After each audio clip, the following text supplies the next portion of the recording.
Hello, everybody. This is Grimcad, and we are here for Dungeons and Dragons on Wednesday night. We're going to be starting a new campaign with some new faces and some old faces. The campaign we're going to be starting is, for once, one not of my own creation. We're going to be doing the Seas of Vodari. I got kickstarted, I don't know, maybe a year, maybe 2 years ago. And it is a campaign setting set more or less on the high seas. We're going to talk a little bit more about the history of the setting a little bit later, so we won't get into that now. But it's one I'm really excited by.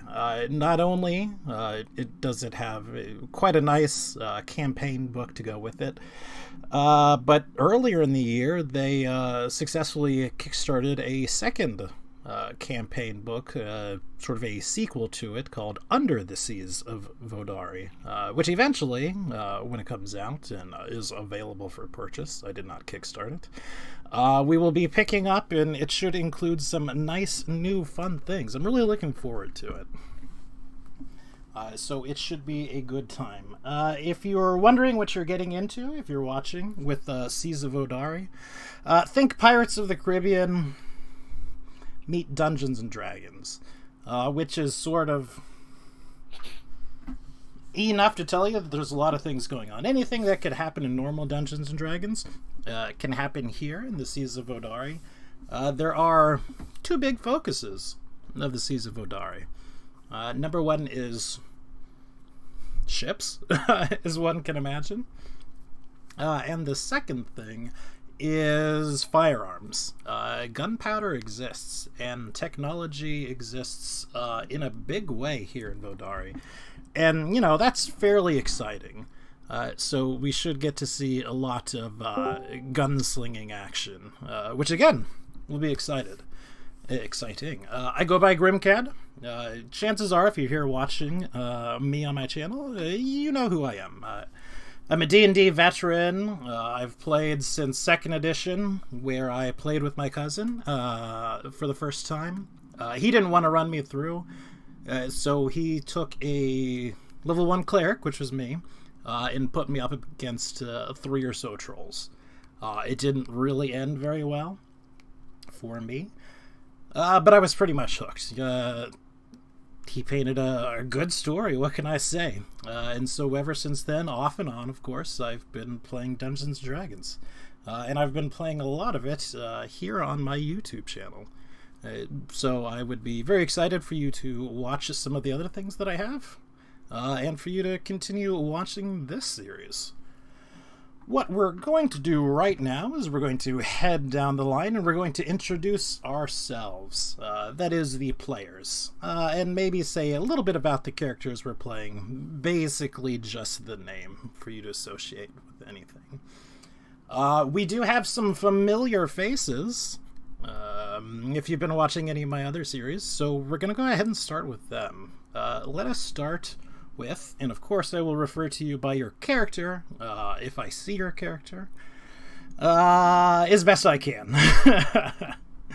So let us start with Nyx. Hello, I am 420 MYK. I'm known from Grimm's other campaigns, The Shifting City and Tomb of Annihilation, where I DM in the Tomb of Annihilation one. I've been playing D&D consistently for a number of years now, but had my first experiences with it as a child, like knee-high or grasshopper kid. And yeah, excited for the new campaign. Me too. Let's see. Let's head down to another old face, as it were, and let's say hi to Sharfer or Sharfter? Sharfer. I see. I think it's Sharfer. Yeah. Anyway, it's Mufasa here. I'm also in the same games as.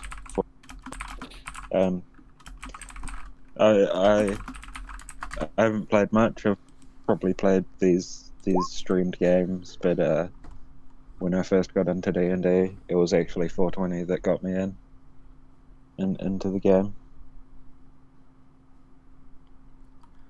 Very nice. It's always the best to play with friends, if you ask me. We're going to head down to one of our new faces, and we're going to say hello to Flux. Or Flux Storm. Hi, I'm Flux. I'll be playing Variel Autumn Dream. I've been playing D&D for 8 years on and off, mostly as a DM, so it's going to be my first time as a player, my first time as a player on a stream game at least. But I'm really excited to get into it. Yeah. As I mentioned before, and I think since I just did it, it's a good time to bring it up. Chances are I will shorten your name to 4 letters or so. I'm lazy. That's my only excuse for it. So if you take offense to that, let me know, and if not, it's all good.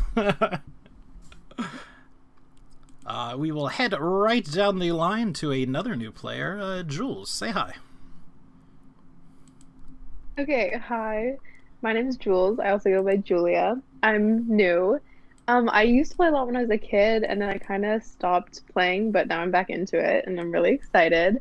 I'm playing a girl named Alrea Cedar, and yeah, I'm really excited. Very nice. Heading down the line, let's have Nikki say hi. Another one of my veterans from my other game. Grim, I'm not ready. You're not ready. All right. I'm not ready.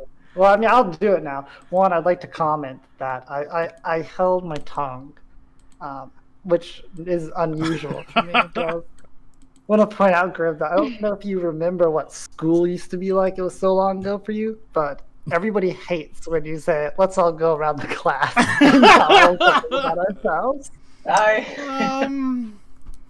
Yeah, what can you but do? regardless, hello everybody. I am Nikki, and let's see here. I have the experience of a few months of playing our 3.5 game, and outside that, I used to play a little bit. Like, something I used to play in the old days is kind of stretching it. Mostly, I just listen to other people play or something.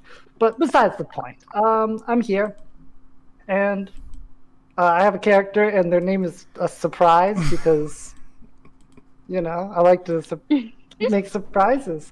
And also, I just came from a test an hour ago, so I was quite busy all day, and I had to eat right before this. But I will be ready on time. Don't worry. All right. And last, but certainly not least, say hi, Amara. Hi, I'm Amara. I've been playing D&D for about 4 years, but I really got serious into it about 2 years ago. This is my first time playing on Roll20, and I am playing a character called Bang Baron. Okay. Alright, so what we're going to do now is go ahead, and I have prepared a somewhat long, lengthy, and very Man, you ever, look for a word and then all of your vocabulary left you in one time? That just happened. Mm-hmm. But we're going to say a lot of story with it. If you need something clarified, something super important, go ahead and ask. But, this is still sort of the overview. This is past the Cliff Notes version into more of the sort of report that you may turn in version. 700 years ago, the world looked very different. We know that much. The continent of Varanu existed for one. It was destroyed. By the gods themselves, if the telling is right. It might not be. The gods are real. Very real. Deadly real. If you want proof of that, just look stormward. It's hard to miss. Vessi's Rage is what it's called. Now, that's not entirely fair to Vessi. May she leave me alone, as she would have wanted. All the gods had a hand in it. Their anger, bickering, and power spilling out into the world unchecked. Creating power in the world. But Vessi takes the brunt of the blame for it. She's the goddess of chaos, storms and darkness. Supposedly, she had a lot to do with pulling all the different energies, the powers that were around together, coalescing them into something tangible, creating and stabilizing the storm, making it something permanent, something constant. And if some of the scholars are right, something that's feeding, growing.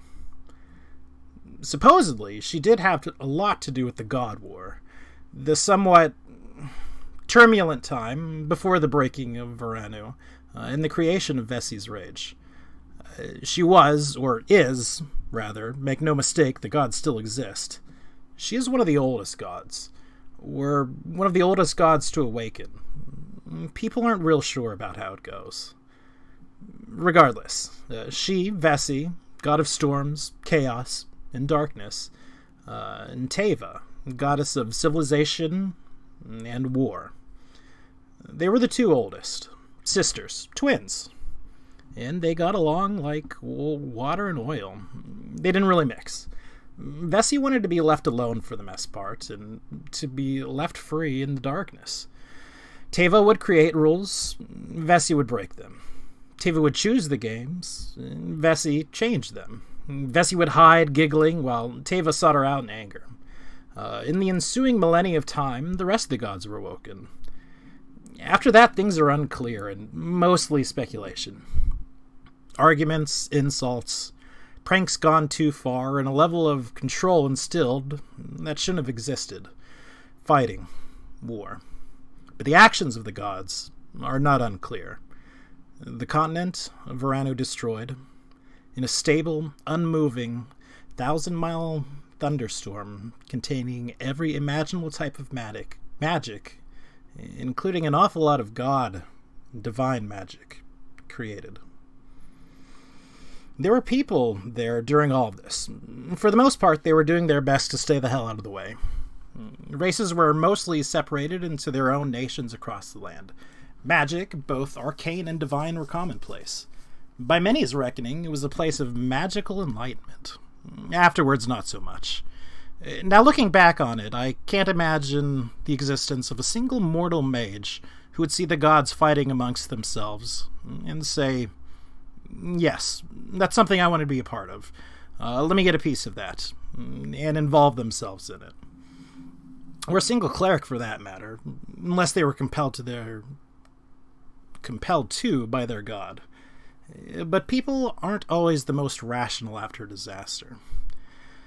What historians are call the first couple of 100 years or so the era of the Great Purge. Magic was hunted down. Didn't really matter the source of a user's power. You used it, and to the people, you were the direct cause of the God War in the breaking, and people wanted to let you know how they felt about that. Generally with sharp and pointy objects to help illustrate their key points. After that, surprisingly, what survivors there were pulled together. Really pulled together. The lines between races didn't matter so much. The mortals' own wars were something of a thing of the past as well. There were much more pressing matters to attend to than to worry about whose great-great-aunt spilled wine on whose great-great-great-grandmother. There was survival at stake. Not just the day-to-day worry of where my next meal is going to come from, mind you. Which, mind you, was a huge worry. See, there, down in the depths, were things. And they were being changed rapidly, just as things on the surface were being changed. But many of them had much more contact with Vesi's Rage than most. And if you get hit by that much raw chaos, you change. And those changes probably are not going to make you much more approachable to the neighbors. But the more mortal races prevailed. They pulled up their sleeves and worked together. Didn't matter much if you were a minotaur or a gnome. You were alive, you were sentient, and you were starving. So you worked together. You built your homes and your neighbors' homes, and you fought side by side with your new brethren. You formed new bonds and new friendships. And as it turned out, you thrived. And now you and your many new friends built a new nation. Not ones of following the lines of race or religion, but on necessity and friendship. This was the era of rebuilding. The problem of the next meal finally solved, people looked outwards, to their destroyed, chaotic land. They needed, on some fundamental level, to make sense of it all, to put some sort of order to this chaos, to find out what was done. This was the age of discovery, the start of the age of sail. Ship travel, now being the only way to reliably get from one shattered island to the next, flourished like never before. It was an era of sailing out into the unknown, of hope, of remarkable men and women, living legends, and them leaving their legacies behind. The unarguably most important discovery at this time belonged to a gnome by the name of Alfred Swizzlestank. Black powder. It changed everything. It led to what is known as the Great Leap, a time of discovery and rediscovery of alchemy, magic, metallurgy, shipbuilding, and navigation. Agricultural improvements allowed population levels to rise rapidly, using a higher yield and less labor-intensive farming methods.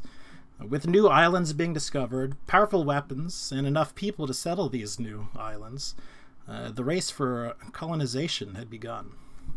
Explorers from every nation sailed for profit, duty, knowledge, fame, honor, or faith. The edge of the map was pushed further and further each decade. As each of the nations explored the seas and founded colonies, they also found new foods, medicines, spices, dyes, treasures, and more. As trade and colonization increased, so did competition over both. Every small skirmish threatened to explode into all-out war. The cooperation between the people only a few centuries earlier was a distant memory.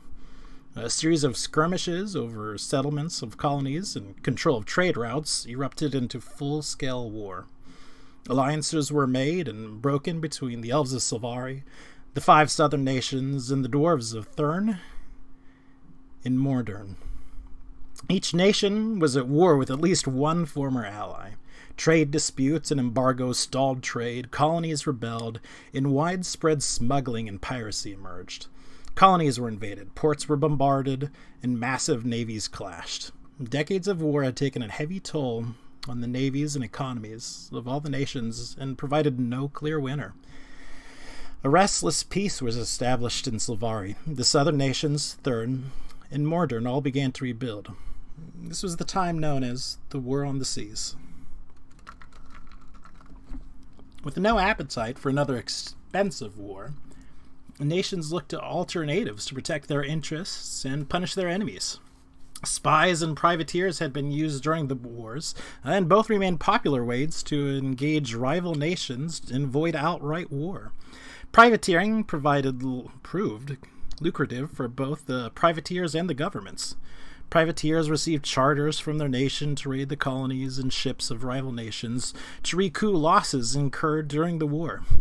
As entire fleets of privateers started to hunt the seas, the line between privateer and pirate was blurred. Some kept to a code, while others were no better than the reavers who played the seas after the cataclysm. It was the age of piracy. In 687 AG, after God War, the theocracy of Tavera declared war on all pirates, including chartered privateers.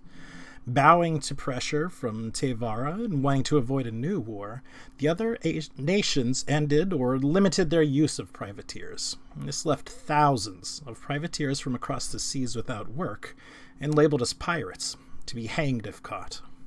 A former privateer named Esmeralda rallied the pirates under the promise of establishing a pirate nation free of colonial tyranny.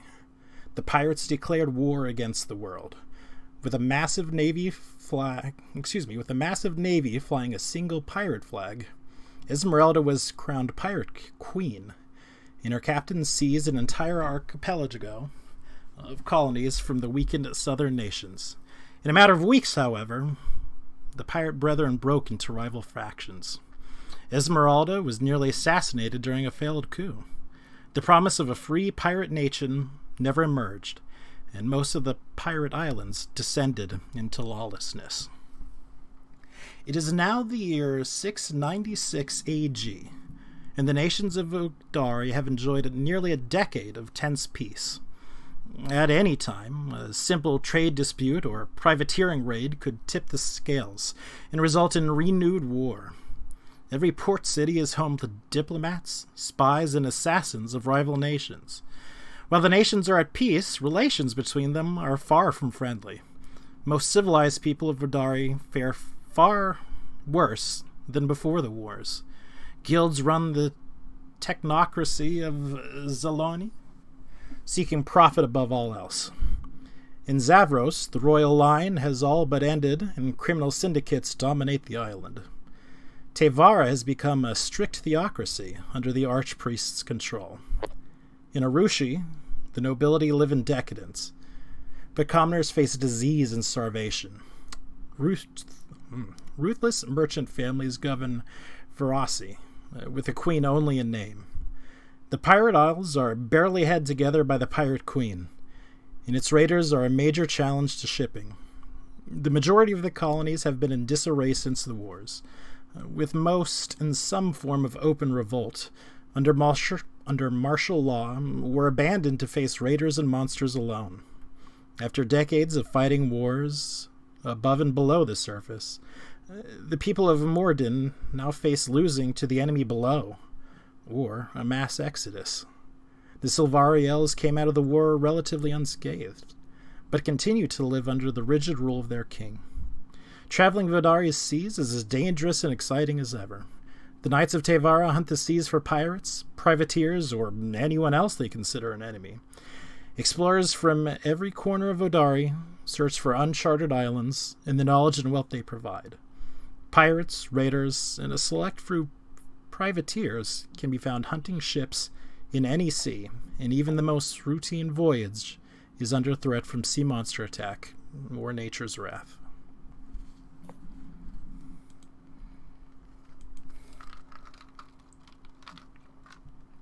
Is that it? That's it. And so we find ourselves here. Where here is, if you will allow me to move ourselves a little bit on the map. Oh god, is this the massive map? Yeah, it is the massive map.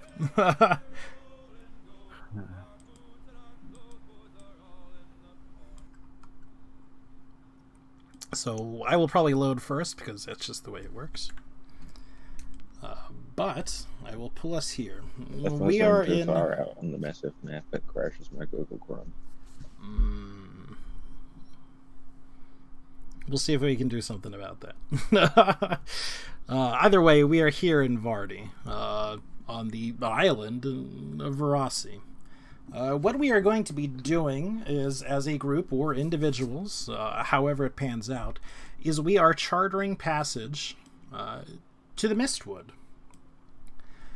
Through various means, we have sort of found the existence of a ship called Mother of Pearl. It has a decent reputation of being a friendly, quote-unquote, but mostly a reliable ship. It's, if you ask around, it's at one time, supposedly, depending on who you talk to, the ship itself, perhaps not the crew, engaged in some manner of piracy. But it's not exactly as cut and dry in that. Rumors sort of fly one way and then the other way, and things sort of are certainly unclear. But either way, it's a good ship. It'll get you where you need to be, and it'll get you there safe. You're meeting a man named Terwin Bros, who happens to be the second mate of the ship. He's a nondescript man, you would probably describe him, if you wanted to be polite. Many pirates of the time tend to dress very flamboyantly, with no real regards to fashion or anything. If it's bright and it's shiny, a pirate will want to wear it. Not so much for Terwin.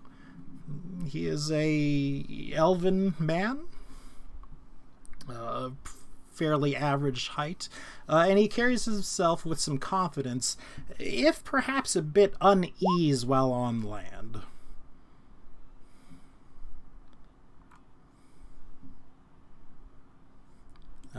And at this point, I would like for us to go ahead and sort of introduce our characters.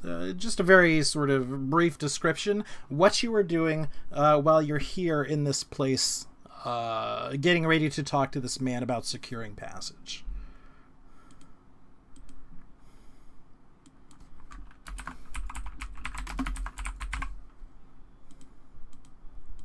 Should we talk in character? Or if you are describing something you like, again, your character, you do not have to talk in character. I do sort of prefer, like, most conversations to happen in character. Obviously, they don't all happen in character. And, you know. Okay.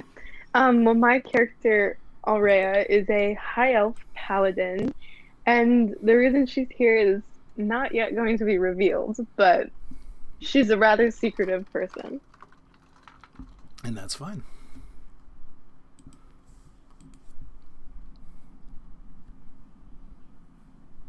I'll go last, but I'm definitely ready, just saying. But everyone else should go before me.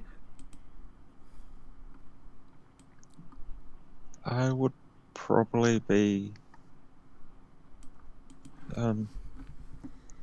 sitting around having a meal and a drink at the moment. Just could you describe your character a tiny little bit? about 3 foot tall. I'm about 3 foot tall. Probably about not very long hair. Probably about I don't know if this makes sense, but about ear length.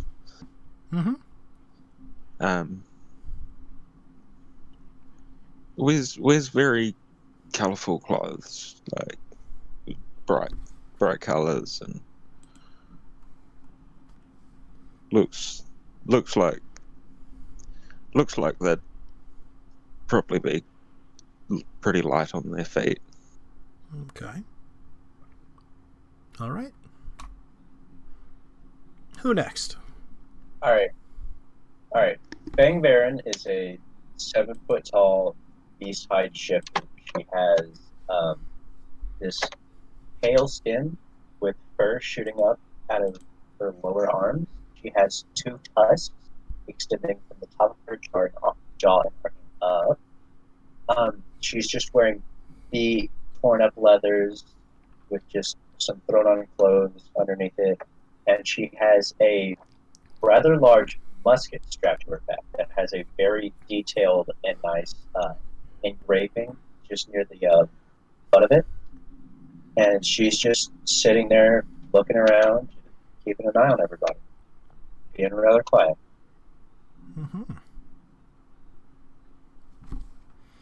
I do believe that Nyx is not here right now, so either Flex or M. I'm happy to go next. Okay. Varial's just sort of he's a high elf, about 5'5", 5'6", pale skin, orange eyes, long black hair, sort of semi-braided. He's wearing a long, like, leather sort of trench coat, big cavalry boots, and a cavalier's, like, a musketeer sort of hat with a big feather on it. White pants, yellow sort of like, almost like a golden vest. His gear is sort of tattered and broken in places, and he's just looking around to see if there's anywhere he can get some refreshments before we go on a boat for God knows how long. All right. Well, I think I shall go next. I would like to say that preemptively, I'm using this amazing icon that Grim found, but I'm probably not going to stick to it because I'm going to make something in the future, hopefully. But don't expect it like tomorrow or anything. But regardless, also Grim, I don't have a name, but plate showing up, I should point out. But I do have a name now. Excitingly enough. But anyways, so, everyone was sitting at the table, and I probably wouldn't have been the first one here, but maybe through, like, idle chat of, like, the nearby crew, I'm assuming they're all sitting over here in the bar or something, just, having a good grog or something. But you would have heard that the crew was expecting a new member. A Warforged had been recently hired as a guardian of the ship. Because, pirates and all these other dangerous beasts are lurking around every corner. So, sure enough, you would have seen a not necessarily super tall, as apparently, Fang over here, not that I know their name, is taller, but maybe around 6 feet and a few inches. Definitely a hulking beast. You would have seen a Warforged lumber on in. Mostly nothing fancy or opulent, mostly gray and dull plating color. Not necessarily bright glowing eyes, but they do have a blue glow to them. But otherwise, mostly, fairly normal. You see that chain armor is built into their very plating, and definitely looks like quite the frontline warrior. But he would eventually sit down and. I should say that this is like out of character. I'll probably reference as he, but Tythrin, who is their name, has no real gender. Not that I'm gonna feel like, oh my gosh, did you assume my gender? So you could say whatever, but I'll probably say he or something just because I say that a lot, just inherently. But regardless, I'll sit down. Maybe the bench will creak a little under my weight, and maybe make some idle chat. Certainly not shy or anything, but Tython would not be a huge talker. Maybe go and meet the captain, as he's the one paying me. But other than that, I believe we're all here. All right, and last but not least, Nyx. Oh, yeah, Nyx. Yes, well, you would see a young-looking changeling in their natural form, actually. And should probably be just sitting on one of the benches, keeping an eye on the halfling almost at all times. You'd also see probably the size of a large mastiff-sized wooden bear that occasionally, as it's moving around, she almost seems to be controlling somehow. Should be quite lightly dressed. Probably wearing like a couple of undershirts and a vesting over top or something. Definitely not very heavily armored. Oh my gosh, my merge is being I'm so sorry. It is not the first and will likely not be the last time. So what's your... If I may ask, what on earth is a changeling's natural form? Imagine Slenderman, but with actual eyes and proportionally correct. Or an albino with pitch black eyes would probably be. So you're faceless in the sense you don't have like a mouth? I'd still have all the normal facial features and nose and a mouth and eyes and everything like that. But it would look as. It's all like a same skin color. There's no variation, and I gotcha. Yeah, nothing like that. It's crazy. Terrifying. It's a little good day. sickly. Is the skin transparent at all? Not transparent, no.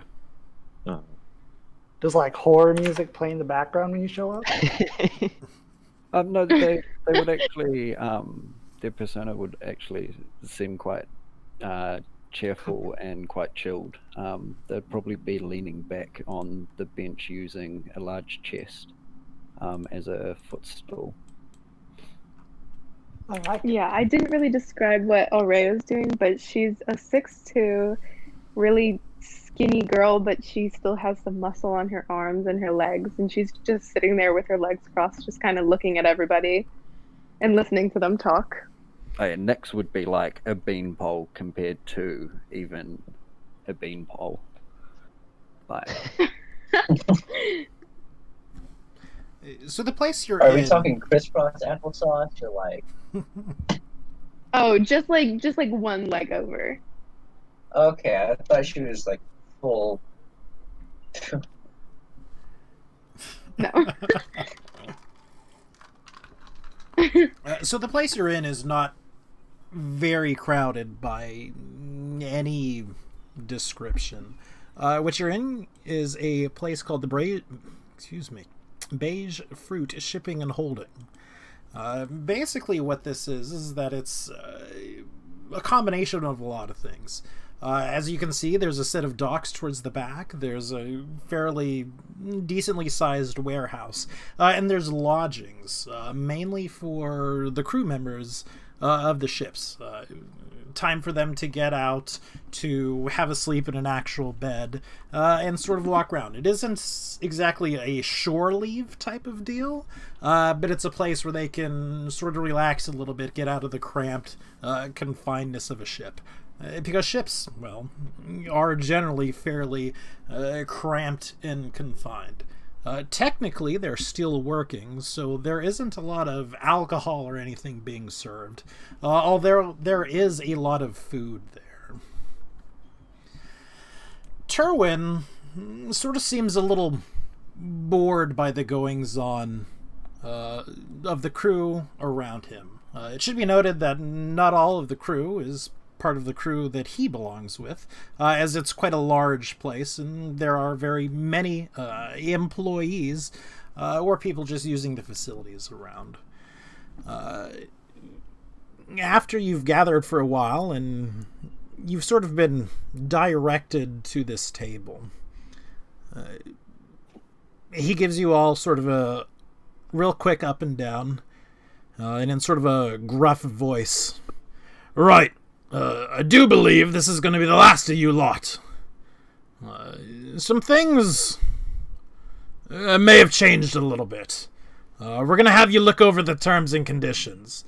I know we had sort of a set amount agreed on before times, so you may be expecting to pay a certain amount, but things have changed. Mainly, we're sort of running low on people. And so what should pop up now are the terms and conditions. He takes a rather large and somewhat worn scroll. You see on it that there's dozens of signatures towards the bottom. Unable to read data from the server. That's what I got. Is this the terms and conditions? No. Try refreshing. I refresh. Is anybody else having issues like that?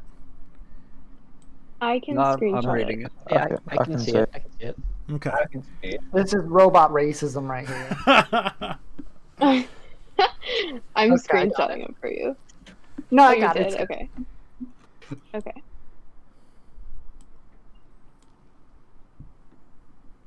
What it means is we're a little short-handed.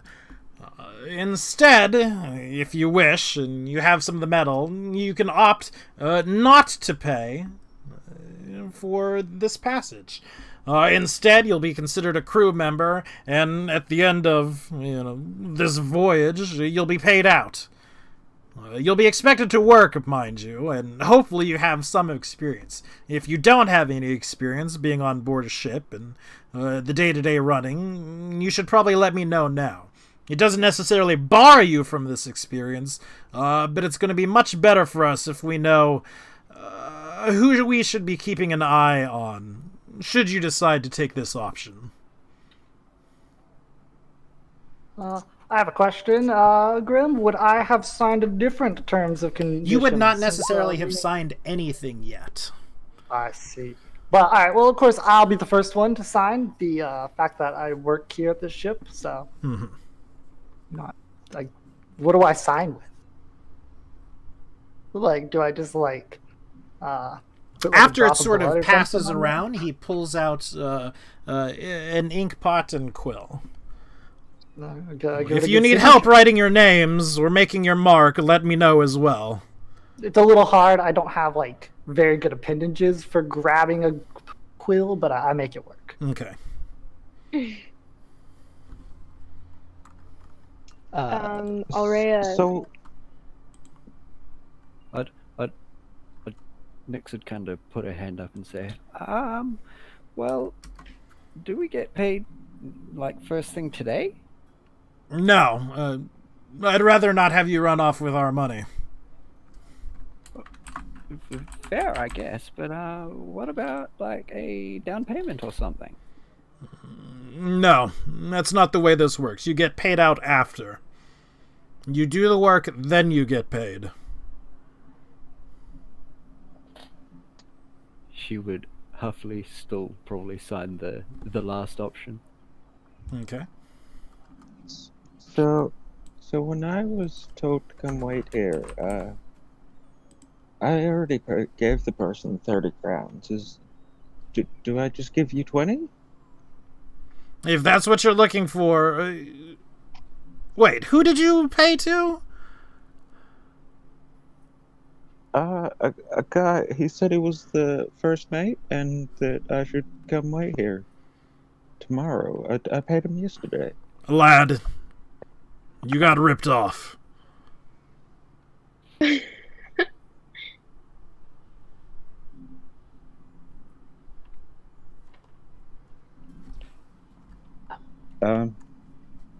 I'll probably sign up to work since I can't trigger him into a discount.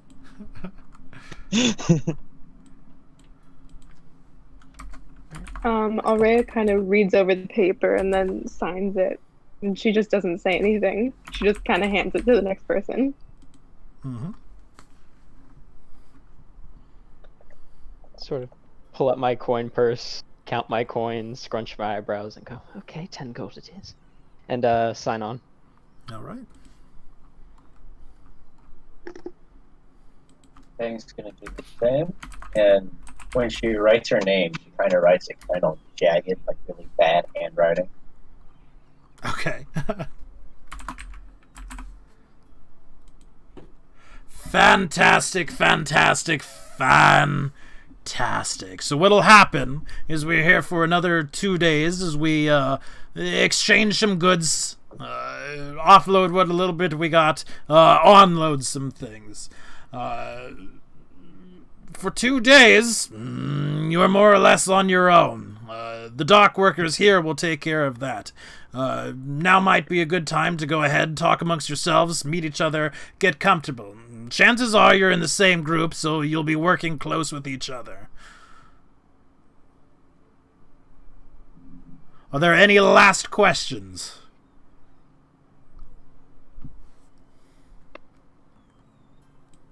If we have any further questions, where would we be able to find you? Me, I'll be in here, likely keeping watch over the crew. I wouldn't step foot on the ship now. But if you need something, and it's something we can provide, there's a couple other people you'll be wanting to look for. Jonathan Jess, first mate. If you're not aware, that means he's my boss. Dodrick Amberbow, he's the bosun. Again, if you're not aware, that means he'll be taking of the maintenance on the ship. He's the boatswain. And finally, Captain Tecklin. If you want my advice, you'll sort of stay away from Captain Tecklin. Not because she's a piece of work, but because she's a talker. And she likes to talk about everything and nothing all at the same time. All day.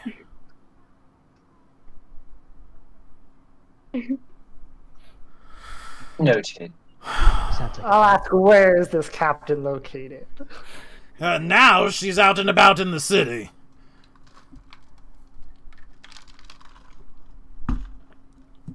So be lucky you dodged something of a bullet there. She'll have to come back eventually. Eventually she will. But until then, you get a bit moments of peace and quiet. Now, you're free to use any of these rooms for the night. But as of now, you are considered in the employ of us. You'll be eating for free, and you'll be drinking for free, but you're still expected not to get drunk. Is that understood? Yes, sir. Yes, sir. Great. Yeah. Again, I'm Terwin. I'll look after you. Just make sure that when push comes to shove, you look after me. And with that, he sort of nods to you and heads off. The guy just flew away. Okay, he's fast. Well, I mean, 2 days is a lot of time. What the heck are we gonna do? I mean, I could just. What are we supposed to do for 2 days? I Well, don't know. Does anybody know how much the rooms cost? they're free. Well, under contract. Yeah, I'm Oh, pretty sure okay. he said it's all, we're covered for now. You eat for free, you drink for free. I don't get to do either of those. But all the rest is free. At least in this establishment. Well, I mean, if we're going to all be stuck on a boat together for a long period of time, we should probably know each other a bit more. Where's everyone from? A wonderful. Anyway, who was that talking? I don't know whose voice right now. Nick. But blind. Nick. Perfect. So I'll turn over to Nick. So I'll be like, a wonderful idea. I'll just like look you up and down, and won't know what it is. Little one. I'll say little one. But there'll be like a trail off. I don't know how old you are either. I would look very young too. Yes. But I mean, at the same time, you also don't look like anything I've ever seen. No, true, good point. And she'd nod and say, yeah, I'm pretty young. I had my 17th maybe half a year ago. So 17, that's wee young age. I don't know if is your kind even allowed to be walking alone at that age? Well, we tend to spread out quite a bit in general anyway. Honestly, you don't tend to see us as you see us or see me now. A lot of my kind prefer to look like everyone else a bit more. We can kind of, and she would just change her face into looking almost perfectly human.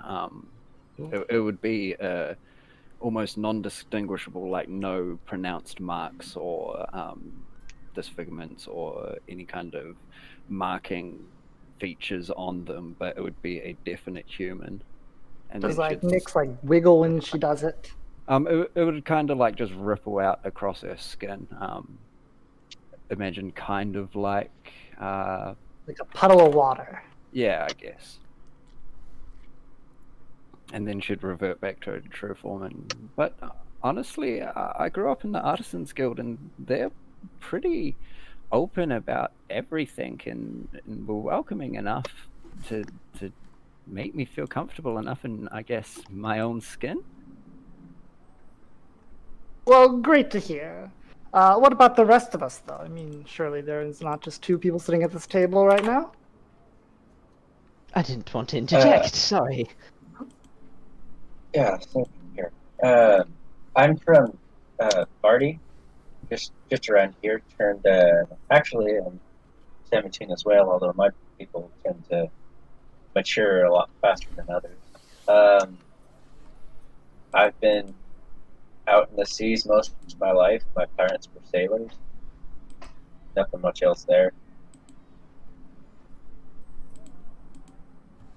Let's see. And what exactly are you, might I ask? I am what some people call a shifter. My bloodline comes down from animals, from what I know. I don't really recall much. I was adopted when I was young, so. I see. Well, welcome to the crew. Thank you. Oh, you're quite young. I didn't realize. It's hard to tell. I Didn't realize suppose, I was yes. signed up for babysitting duty.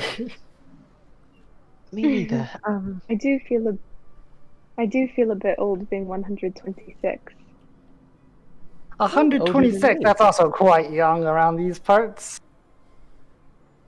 I Oh don't yes, know but in about comparison that. to 17-year-olds. Okay, don't sell myself too short. With your people, I'm not aren't you too basically sure. the equivalent of a teenager anyway, though? Well, but she kind of stutters a bit. I'm well fine, and she crosses her arms. And Nick's I kind myself am 106, and that is a perfect age. Past 100, we're mature.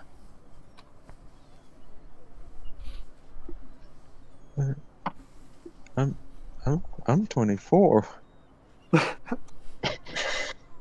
A quarter of your age. I feel somewhat uncomfortable suddenly, as if I'm doing something wrong.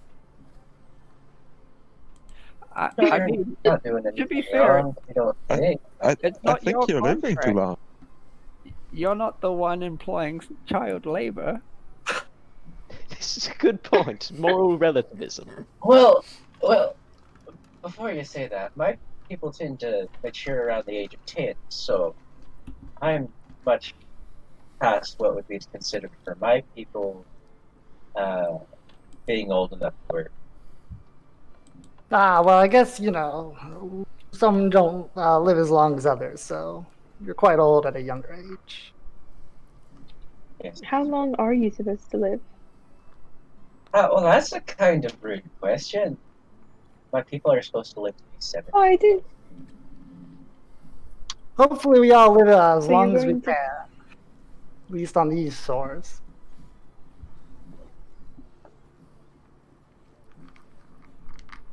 But yes, Grim, out of character now. We're all just sitting here talking, but I mean, what do we have the option of doing around the states? Like, where are we, like, city-wise? Like, is there stuff to do around the town in the meantime? There's honestly, quite frankly, not a ton to do. Most of the sailors, if you try to leave, have been sort of told to stay inside the building.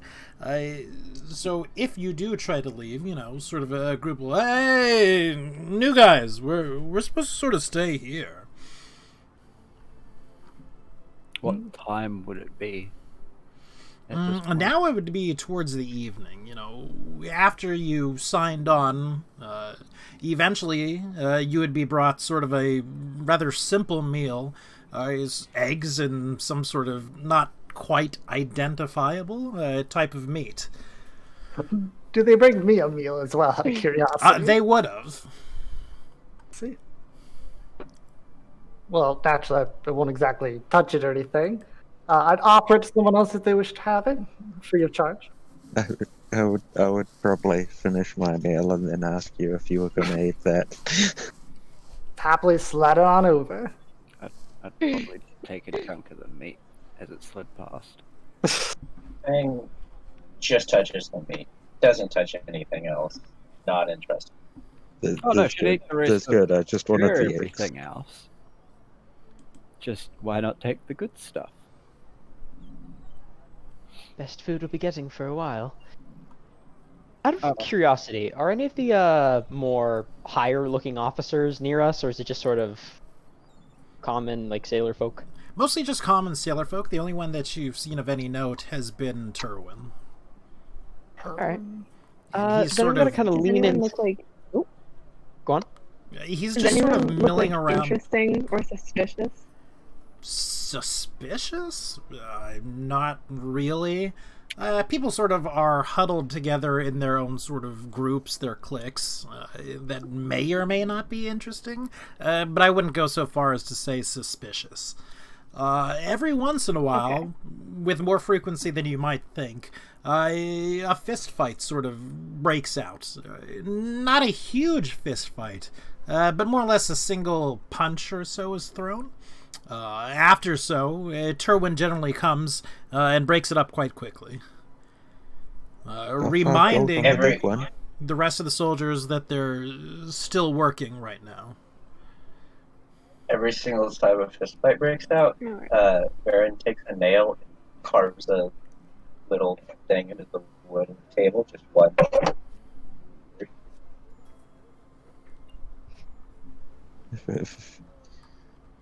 Just for fun. I'm not so sure about suspicious. Every now and again, like maybe every hour or so, I would actually be looking over my shoulder and making sure, like, I'd be looking around, making sure I'm not seeing people that I don't want to see or something. If you were paying attention to what I was doing at any point, look a little bit nervous for an easy way to say.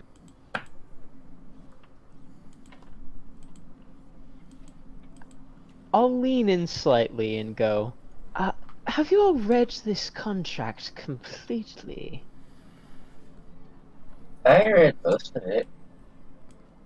Point 14 seems a touch suspect. I fear something foul might be going on. I mean, Hold as on, long let me as they look end at up it again. paying, Well, as long as they're... If it's not my business, it's not my business. I suppose. Sort of leans back, a little nervous looking. and I mean, to be fair, I do agree that it is a bit suspicious. It might be suspicious, but as long as nobody's really thinking wrong, then it's not my place to stay or tell. Now, if somebody's about to stab somebody in the back, that's a different thing, but some people are just better left alone. Keep you and others out of trouble. I suppose.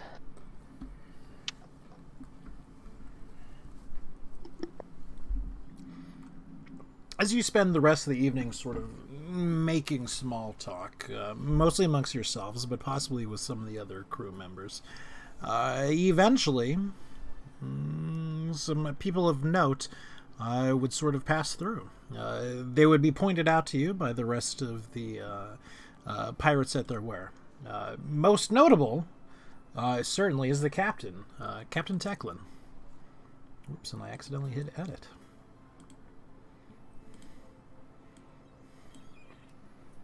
She's accompanied by the Jonathan Jess, her first mate.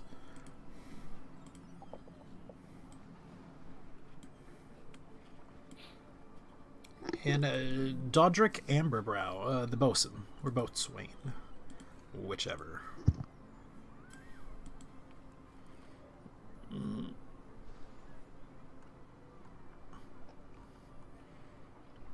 As they would pass by your table, they would give you sort of a curt nod, and then head back towards the ship.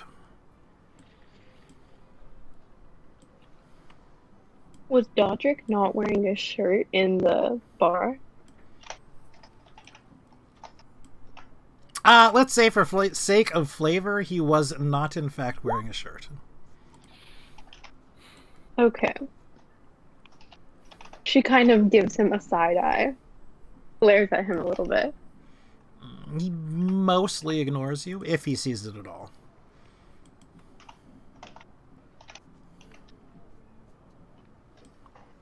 After some time, Turwin would come back up to you. Round about this time, I would recommend you getting some sleep. Beds are going to be, well, in pretty short supply.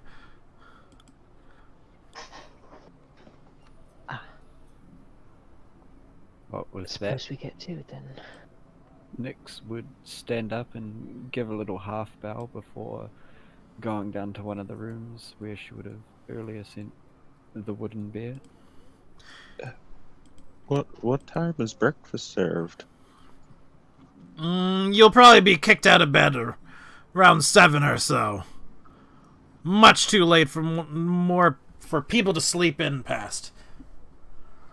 If you're up before that, then great. You can grab some grub.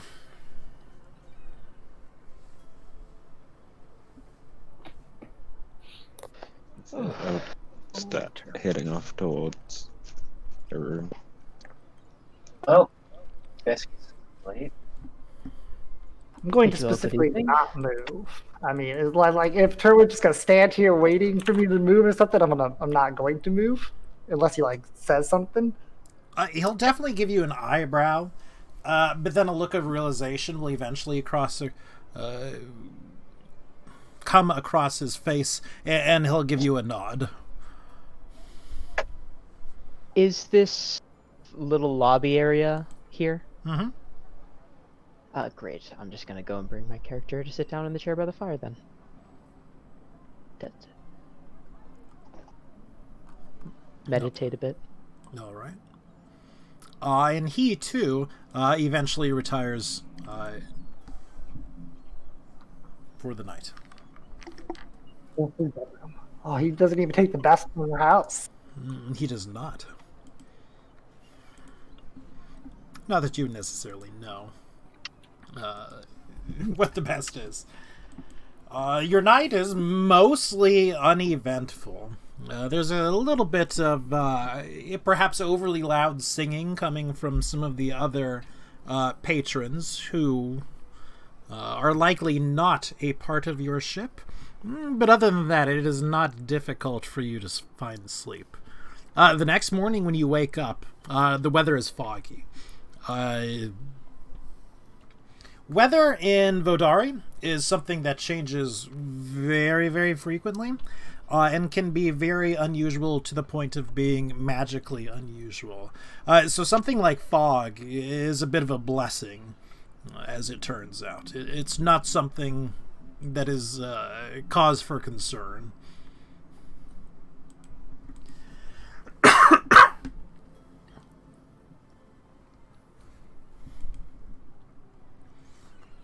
Oh goodness. So it's morning? It is morning, and with that comes a question whether or not you would wake up before you are woken up. Hey. Aureo? Like 2 hours early. Ooh. She's just sitting in her room cleaning her gun. Mm-hmm. Alrea also wakes up early, but she just kind of leaves the room and goes to sit at the table. Mm-hmm. I'd probably get up early and get an early breakfast done. I'm gonna take a new seat. Next, I believe I'm probably transfer be for woken up. Of course, I'm waiting here.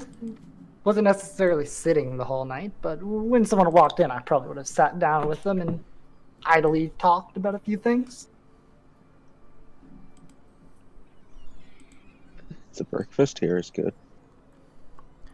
It's free. That may be the best thing that you could say about it. That's what's good about it. Fair enough. Can't be surprised. Mediocre.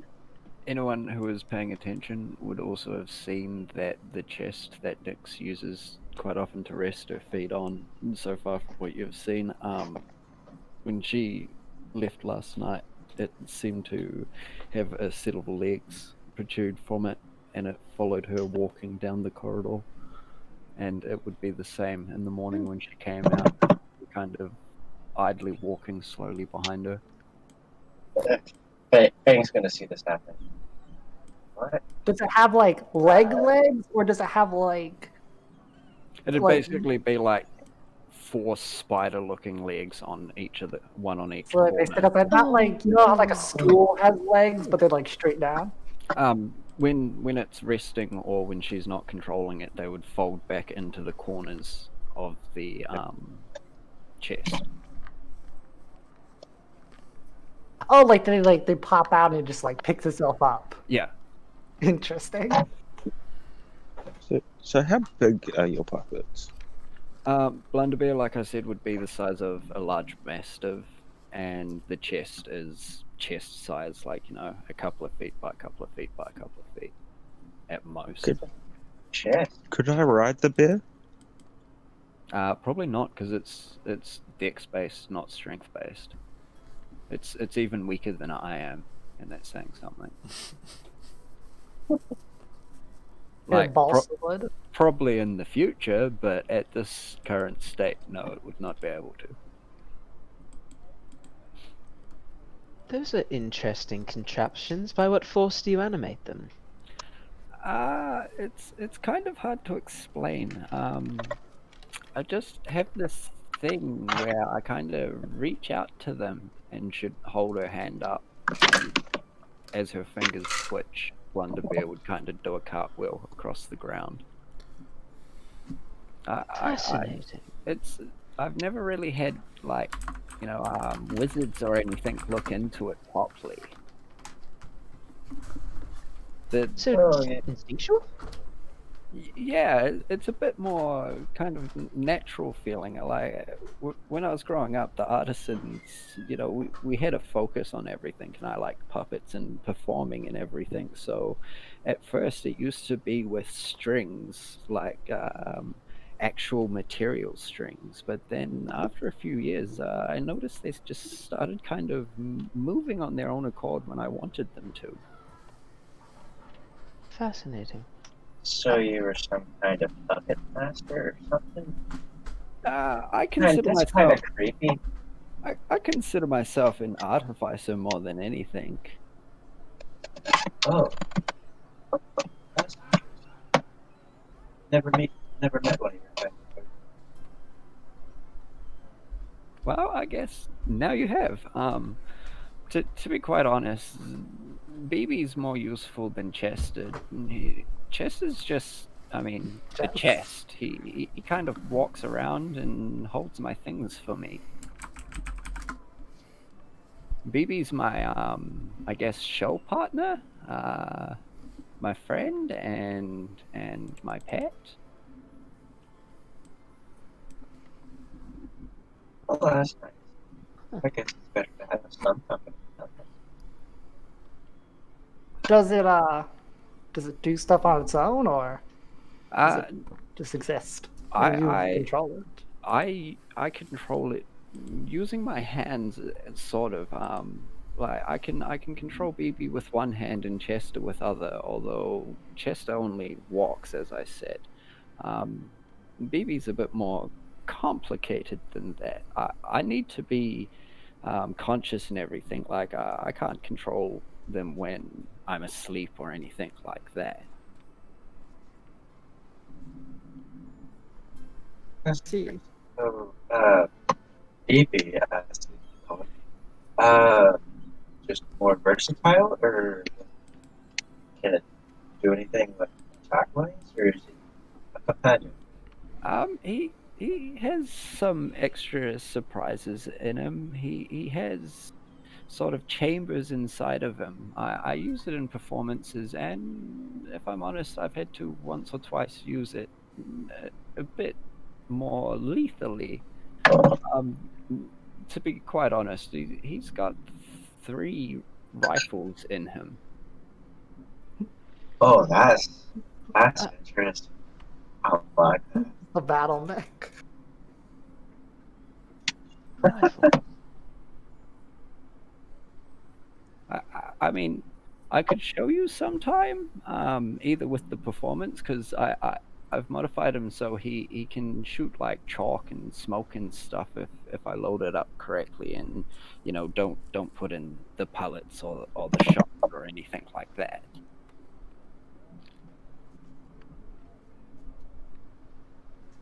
Good old I'd like BB. to see it sometime. Yeah, sometime, maybe not. And you should kind of make Shit. the bear open its mouth where you'd see it look like a triple barrel Gatling gun kind of layout, just 3 around each other, next to each other. Oh. Love his mouth. Brrr. That's terrifying. I would not want to be at the other end of that. Does BB look more like an actual puppet, or does it look more like a wooden bear? At this state, it would basically be like the general shape of the bear. It's still something she's working on over time and everything. If you were particularly listening or anything last night, you would have heard her working, and you would have heard various things like mortar and pestle grinding and the shaving of wood and everything. I'm So sure but around you got a great sleep. Oh, it would have only been a couple of hours, and she would have been trying to keep it as quiet as possible and everything like that. But yeah, it's something she's consistently working on. So at the moment, it's very shoddy puppet looking at the moment, but it's obviously the shapes there.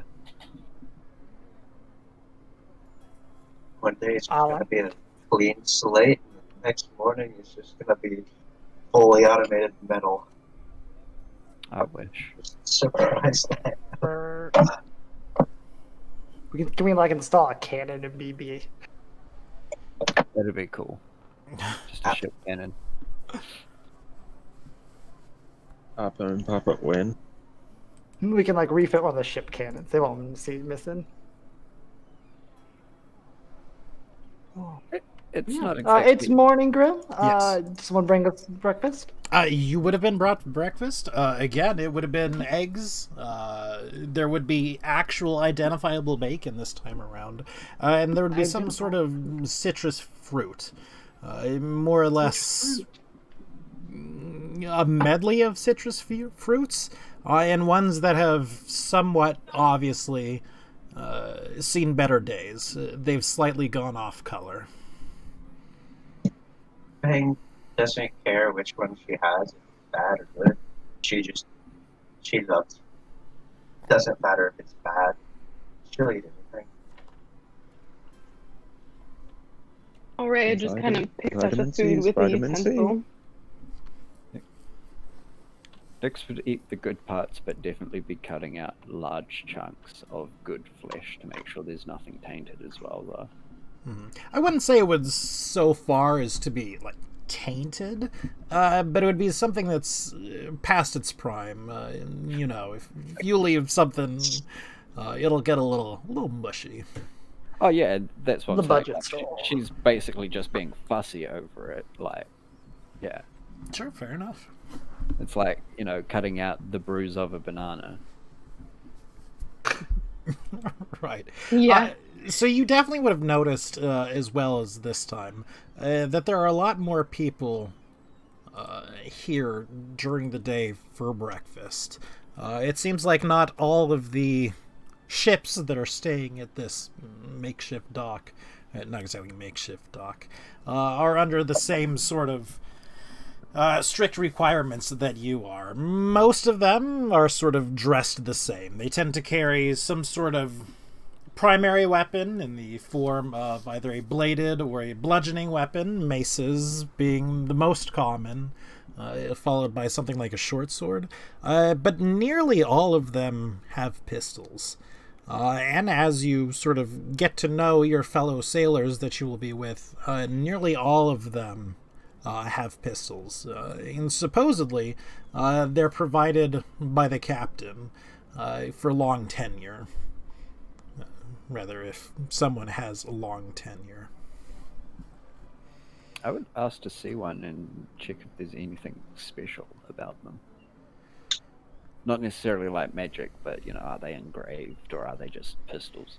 They would not actually hand them over to you, but they would hold them and allow you to look them over.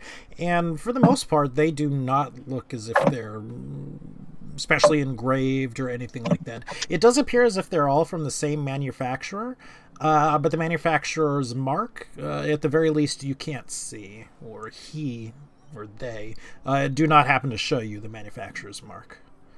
Yeah. Scratching off the barcodes. Probably. Yeah. I guess. Are we still waiting? Like, would we still be expected to wait until we're leaving?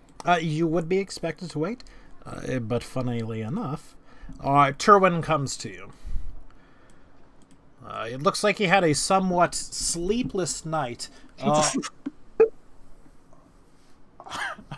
Because someone was working in their room all night long. No.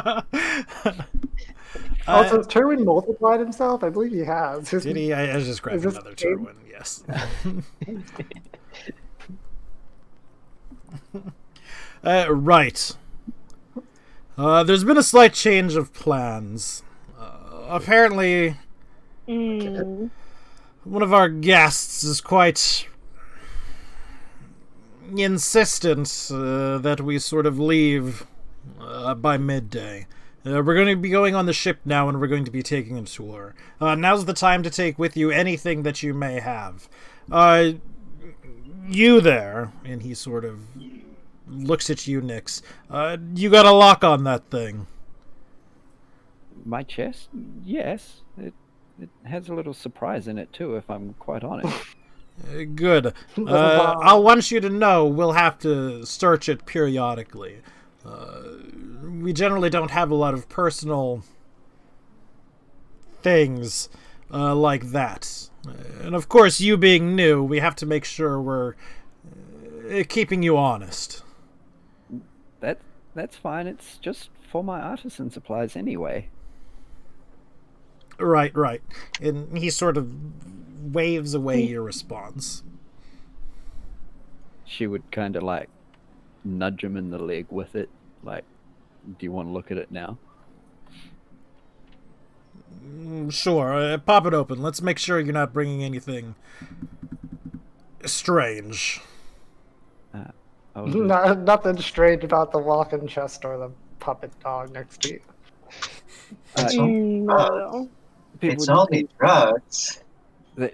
She pulls 2 necklaces from around her neck, which she snaps together to form a key, and then opens the chest. And all the grayed out things on my inventory would be inside of it. Okay.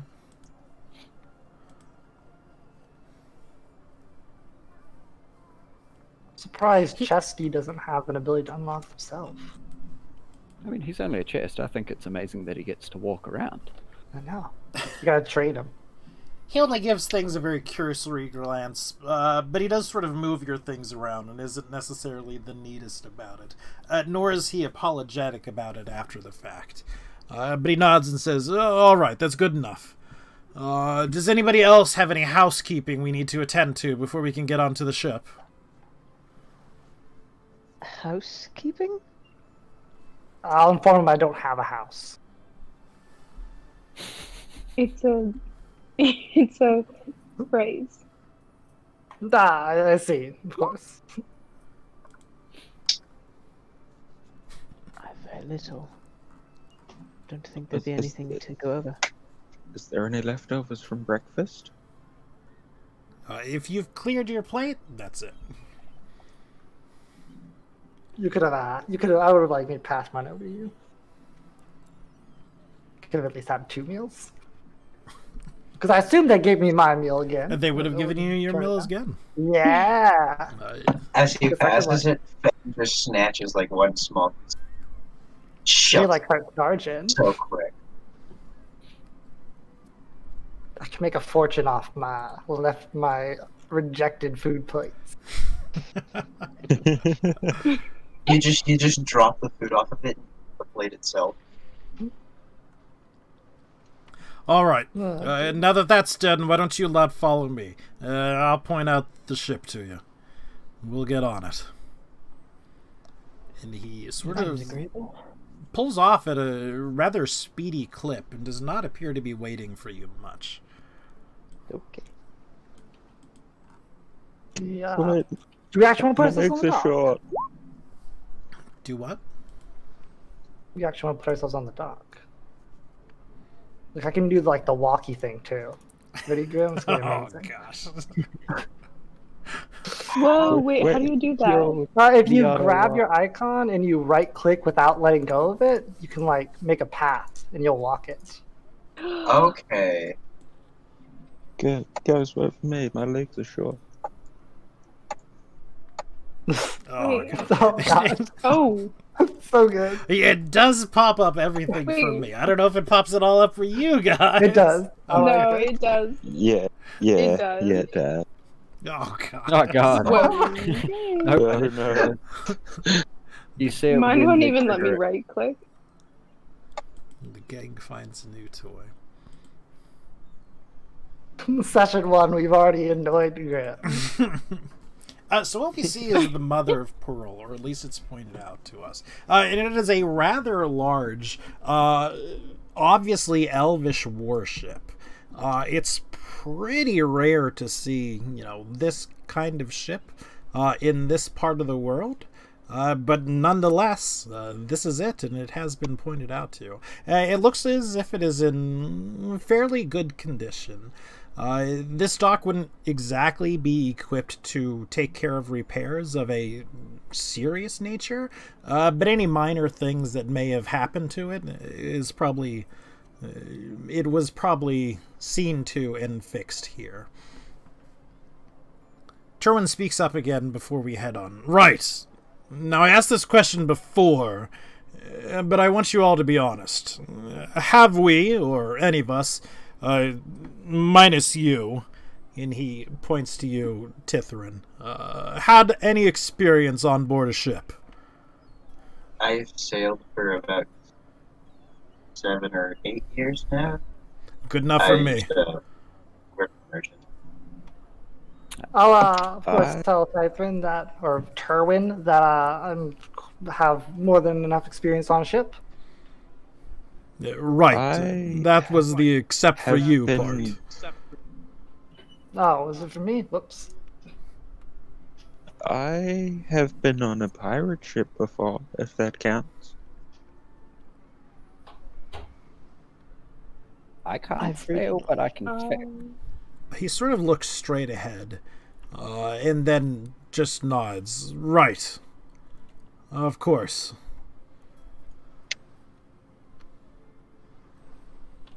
I've stepped foot on a ship before, but I can cook and I can clean and I can fight well. Well, you'll learn. I also have never done any work on a ship. Well, that's not bad. Only what? 2, 3 of you have no experience before? Not bad. Alright. Let's go ahead and board. Mind your step. It's a little janky to get on. Is it the big one or the small one? Neither. I'm actually going to be pulling you to a separate map. What there is, basically, is one rather small, rather wet, rather mossy or seaweedy gangplank leading up to the ship that is constantly bouncing. So what I'm going to need is an acrobatics check from all of you. I like it. To not embarrass everybody, yourself. this is where I die. Just to get on the ship. Yeah. What if we fail? Okay. You die. You get crushed. You're gonna have to between make a the new ship and the character. dock. How do we... Nix, it was nice knowing you. Suppose I should do one for Blunder Bear too. Out of curiosity, what's up with the 2 results for each? Everything order is set with advantage by default, the way I have my stuff set up. That makes sense. Okay. If it's not a thing, don't worry about it. If it is advantage, it's right there. Cool. So everyone, with the exception of Nyx, managed to get it on board without any trouble. Gosh, Nyx. Are those puppets distracting you? You begin to fall, and then Terwin attempts to make a grab for you.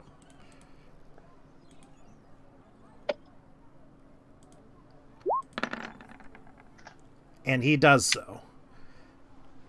He sort of sighs heavily, gives you a pat on the shoulder. You gotta watch where things are. Maybe go up one at a time if you need to divide your attention controlling these things. And she'd kind of look really sheepish and then, kind of concentrate more because I'd imagine it would be something like that, her trying to focus on getting 3 things on the ship at once. Mm-hmm. You would certainly be the butt of some laughter coming from on top of from the ship itself, and indeed from the docks as well. No one got hurt. You looked like a fool, and that's a fun time for a lot of people. Thankfully, I'm a changeling, so I don't do things like blush. But you could if you wanted to. I could if I wanted to, yes.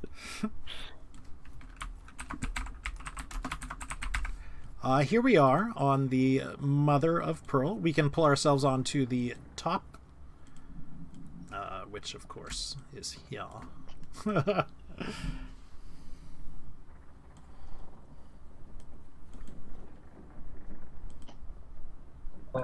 The ship's pretty big, you know. It's about 100-foot ship by, what is it, about 30 feet? That's pretty impressive for a ship of this nature. It's not the biggest you've ever seen, but it's certainly far from the smallest. One thing you will notice almost immediately, it is somewhat less armed than you would have typically either seen, heard, or known from perspective than other ships of its size and sort of class.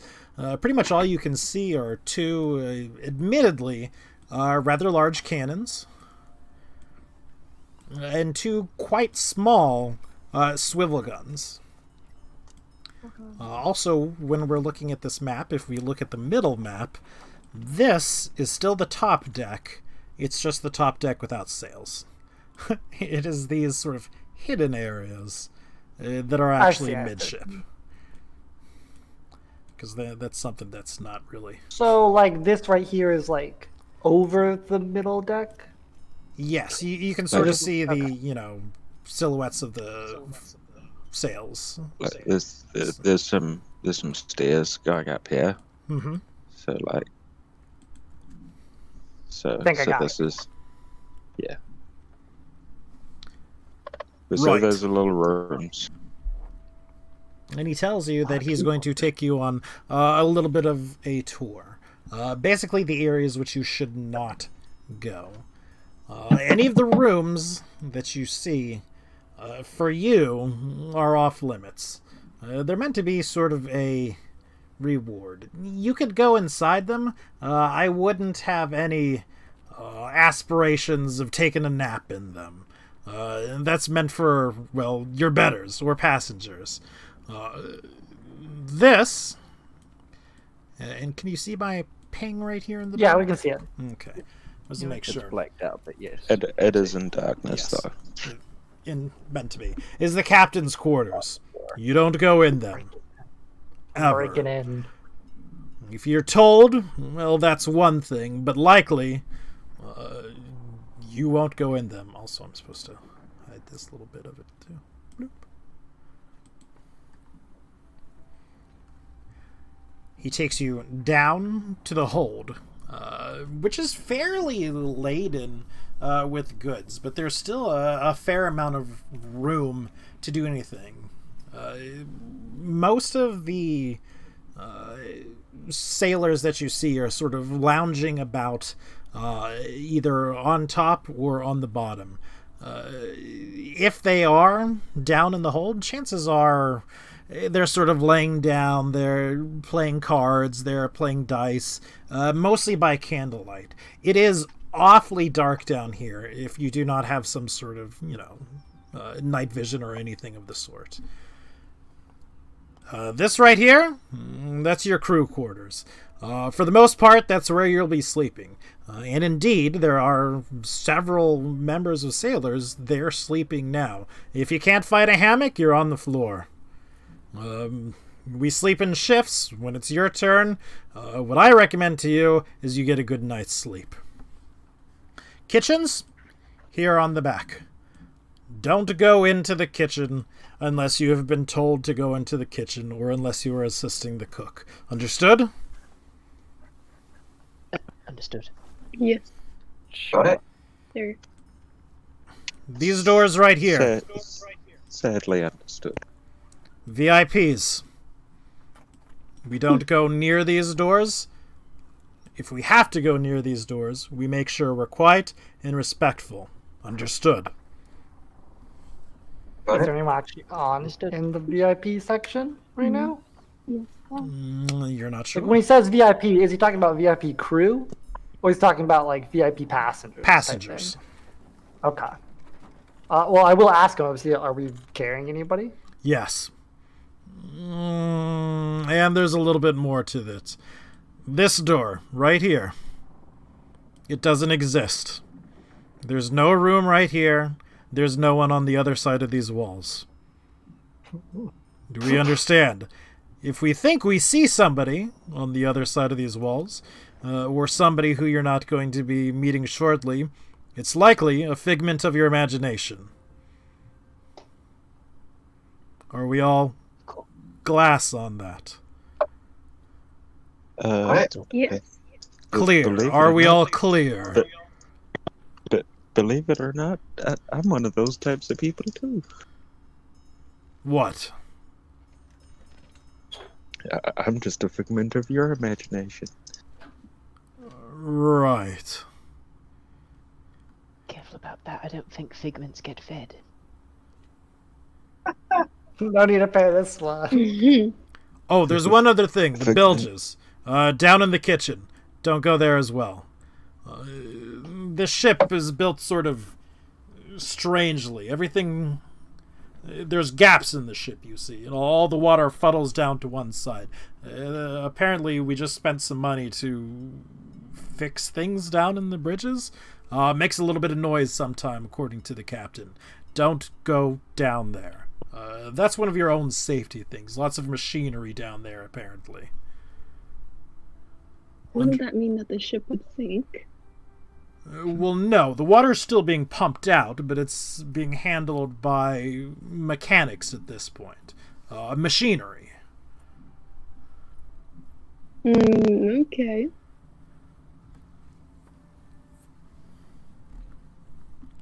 Right. I guess the only thing left for you is to meet some of the folks you'll be working with. And our other singular traveler, I suppose. How deep is the ship? How deep in the water is the ship? Like, Well, like standing on from top the deck. bottom floor, Bottom yeah. deck. So would it be like 30 feet? No, it's Different only like or- 20 feet, so it's kind of on the cramped Okay. side. Yeah, that's all good. It's not That's too good. bad considering it's only, really the 2 floors or so, but, it's not the most spacious ship you've ever been How in. high is each floor? Like when you're under the deck, how high is the ceiling? Give or take, it's somewhere between 5 feet or so. Again, it depends a little bit. There's things like beams and crossbars and whatnot that Hopefully- are sort of crisscrossing across the ship. You will kind of have to watch your head in areas, but if you're careful, you're not gonna, knock yourself out. Of course. Being Of the course. halfling. Sounds like a lot of ducking, though. It does sound like a fair amount of ducking. Especially for me. Yes. Just like walk It's a whole lot sideways. of like gonna a practically hell. on your knees. Just gonna stay on the top deck for my first time. All right, I'm going to take a very quick, as in 2-minute break, use the restroom, and refill my drink, and I will be back. You all can do the same. Great. Someone say Yeah, I drink? will. And when you're I back, will- say you're back in the chat. No. Well, I'm gonna go for a smoke, so I'll switch to my phone, but Sure. I'll still be in the call, just not at.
you ask me, there's something definitely dodgy going on in this ship.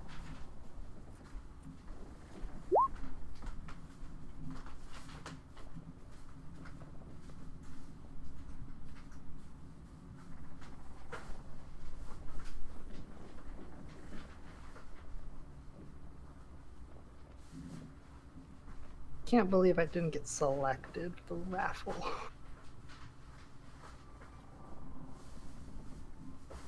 For what, sorry?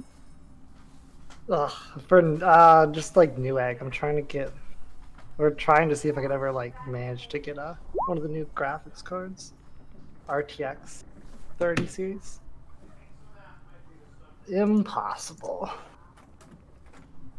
But you're ever trying to get those RTX 30s, and then like I'm rocking around with a Radeon HD 5450.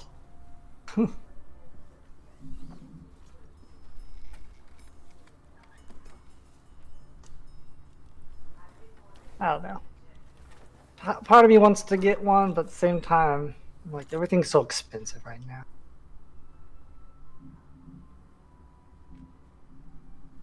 It just I sucks need to because like upgrade my computer. yeah, like it sucks for me because I mean, not that I have bad card or anything, because I have a 1070, but it's like it's definitely started to age, and this was about the time I planned on buying one in the future, and well, that just happens to be when no cards exist, which sucks. If I if I just known like there was gonna be a shortage, you could have bought like a 280 for like pretty cheap, just a couple months ago. Yeah. Not that long ago, everything was pretty cheap, and then everyone started buying it because of COVID.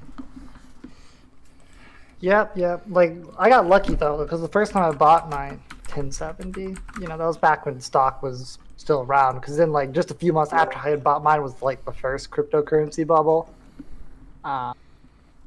So like immediately all the cards like disappeared. So I was like, ooh, I got pretty lucky there.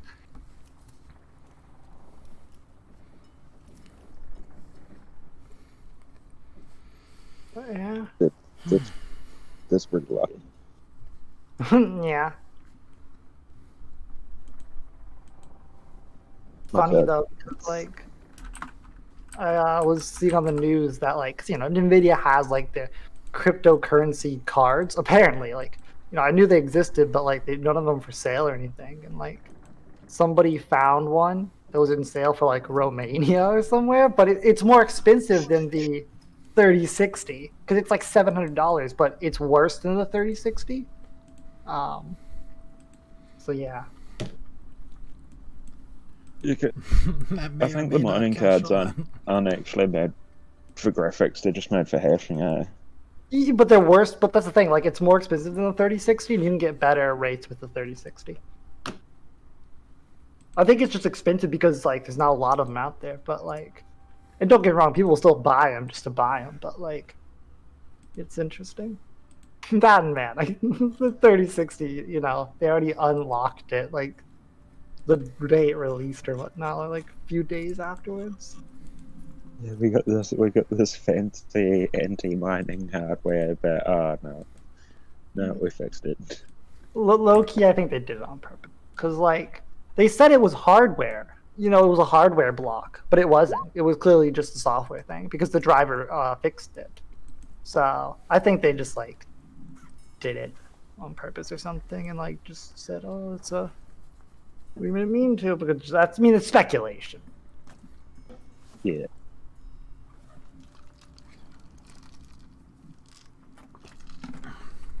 I got a code. My card's like 10 years old by this point.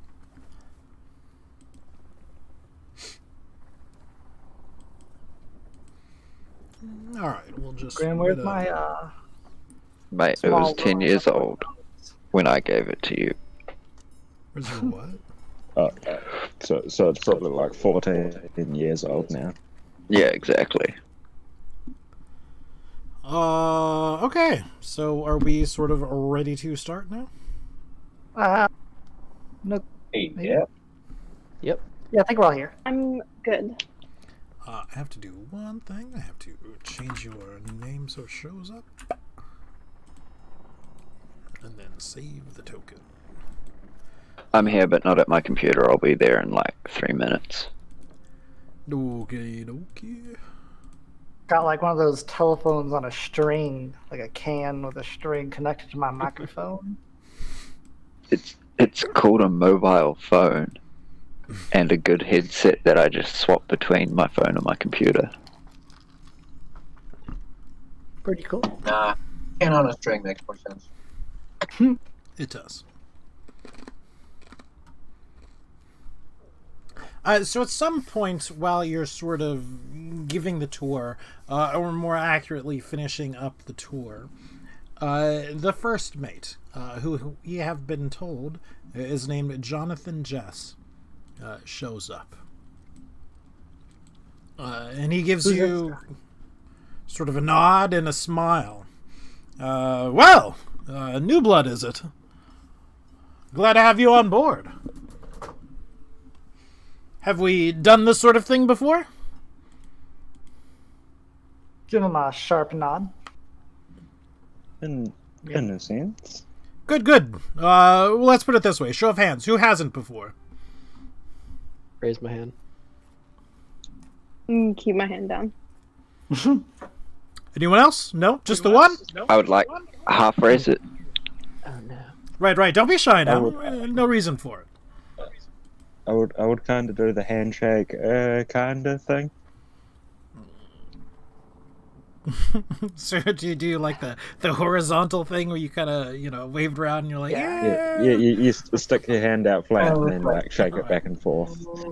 I don't know how to describe that. No, I understand. The nervous waiter move. What is it? A yes or a no, lad? I mean, either you have or you haven't. Well, I've been on a ship before. It's just I did do a lot of shirking responsibilities. Right. Well, I'm glad you're being upfront with that. I've been told what I need to do, but I didn't do it on the last ship I was on. Right. You did sign the charter, yes? I think so. Oh, great. Allow me to sort of let you know or inform you that we don't take very kindly to that sort of shirking of responsibility on here.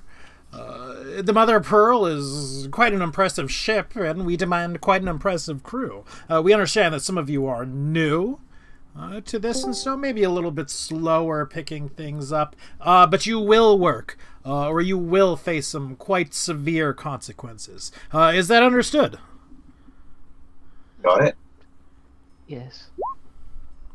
I'll do my best. Fantastic. Well then, if some of you have been on a ship before and sort of know your way around, you're free to do whatever until we actually set sail later tonight. But if you're new, sort of come to me and we'll sort of teach you the basics of getting up and down the rigging. I should probably take a refresher course.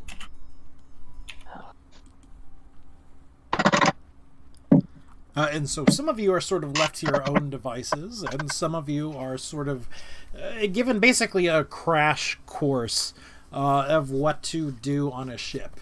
There is one thing that all of you should add to your character sheet if you don't already have it, and that is a tool watercraft. Or rather, water vehicles, I suppose.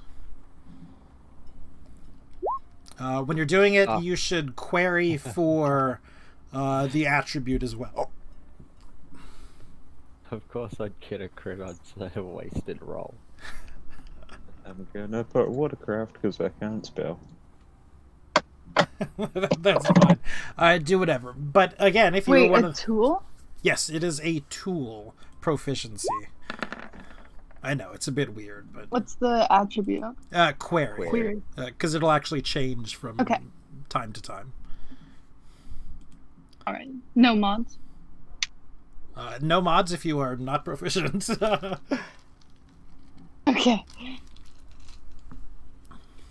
And then, if you would, go ahead and give me that roll. We should be querying dexterity. I just did that. Can we use that one? Can we use a 10 for it? Yeah, that's fine. Like, if I see the... Mine was the 20. Oh. I used it before, but before you actually called it. Gotcha. Yeah. Do you? I mean, I did for a dex, but did No. you want me to roll again, or did? That's Mine perfectly was the 10. fine. Perfectly fine. Did you say we don't add our proficiency? If you to are it? If not we just add it? proficient with it, then no, you do not. How do I make Actually- you not do that? Yeah, that's a good point. You should... With that, it does just add 2, so it's an 8 that I rolled. Can't you just uncheck it? No, it's a drop down, I believe. Because it's there's a drop down that's Well, you know what? proficient I'll just- expertise, which I I'll could just have put a trades. minus. And then put a -2 mod to it, because I Yeah. believed it should have. Yeah. It's assuming That'll you're work. proficient in it if it's there. I gotcha. So yes, Well, it is called tool proficiencies, to makes be fair. sense. I mean, you know. You could put it in the right side. Oh, wait, never mind. That actually wouldn't work. Never So mind. if you that are is not actually- proficient, give yourselves a -2 to it. So, Look at all these 20. not proficient that sailors. makes my roll an 8. That makes you roll an 22. 8. Yes. So Jonathan is mostly happy with everyone's performance, except for yours, Sharfer. He definitely wants to work with you a little bit more. He's not a bad teacher, but obviously this is not the way you wish to be spending your time. I'm sorry for the terrible display. Like I said, I didn't really do it properly last time. Look, again, probably the less you say that over and over again, chances are the better you'll be. Don't worry about what happened then. Worry about how you're going to be doing it now. It'll probably be only a little while before Captain's ready to ship off. So let's make sure you can at least do some of these basic things, right? Yeah. I'll keep working at it. Fantastic. We'll work at it together. And What a again, he cheery man. works with you for a while. It's boring. He's sort of drilling you. You're doing it over and over again. A lot of knot work. As in KNOT, not, the absence of work. Splicing ropes, inspecting ropes, all that sort of thing.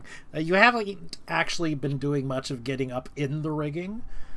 You've just been working with the ropes at this point. At some point, the weather changes. And it becomes a clear sky. Fantastic. Oh, nice. Well, yeah, wasn't it like foggy earlier? It was foggier early in the day. It is I now, forgot. again, clear sky. I will bring your attention to the world information. No, to frequent tables.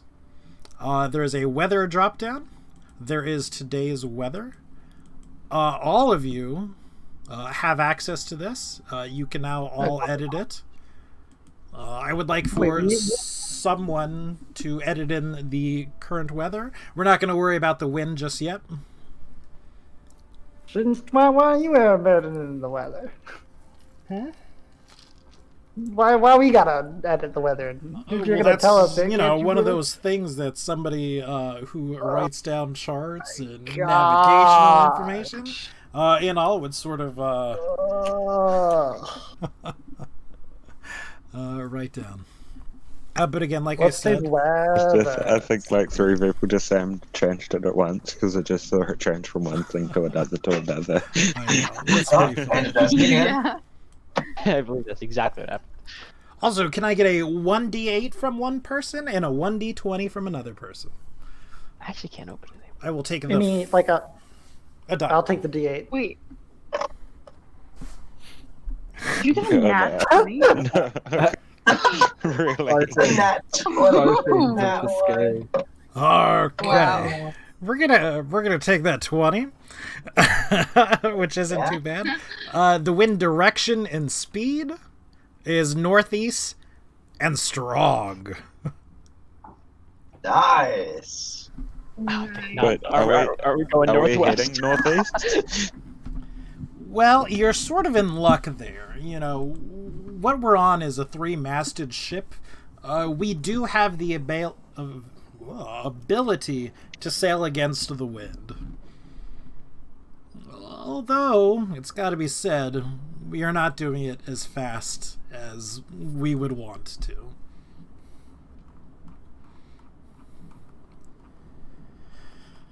So if you will allow me a moment to change something.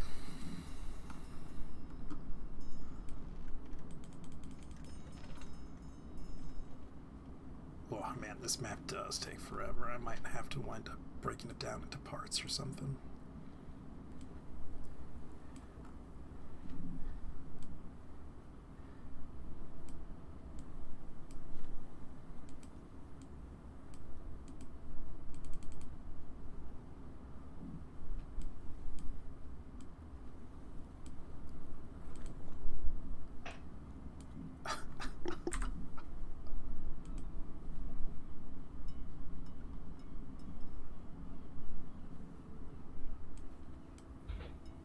Oh my god, that's not what I meant to do.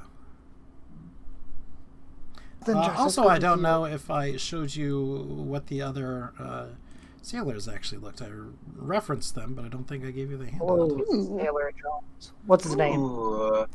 You would have to come up to him and ask him what his name is. He does Ask him what his name not is. volunteer. My name? What's your name? Well, my name's Tythron. What are you, some sort of metal man?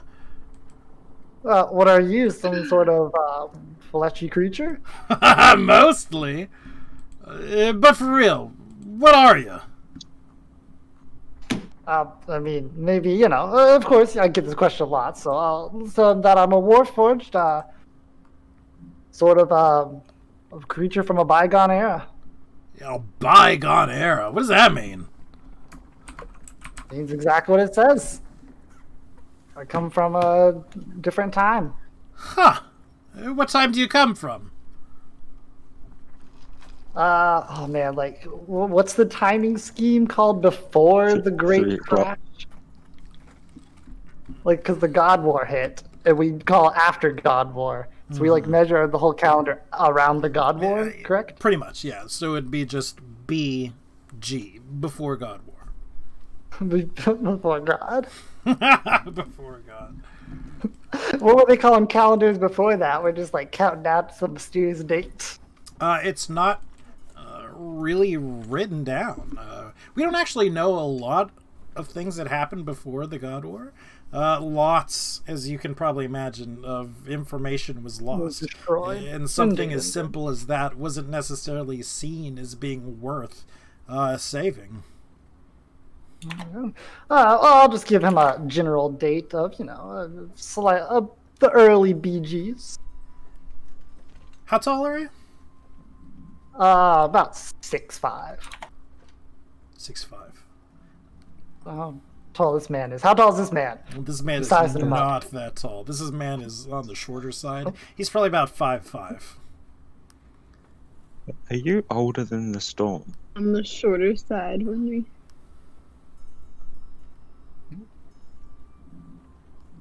Storm's not that old.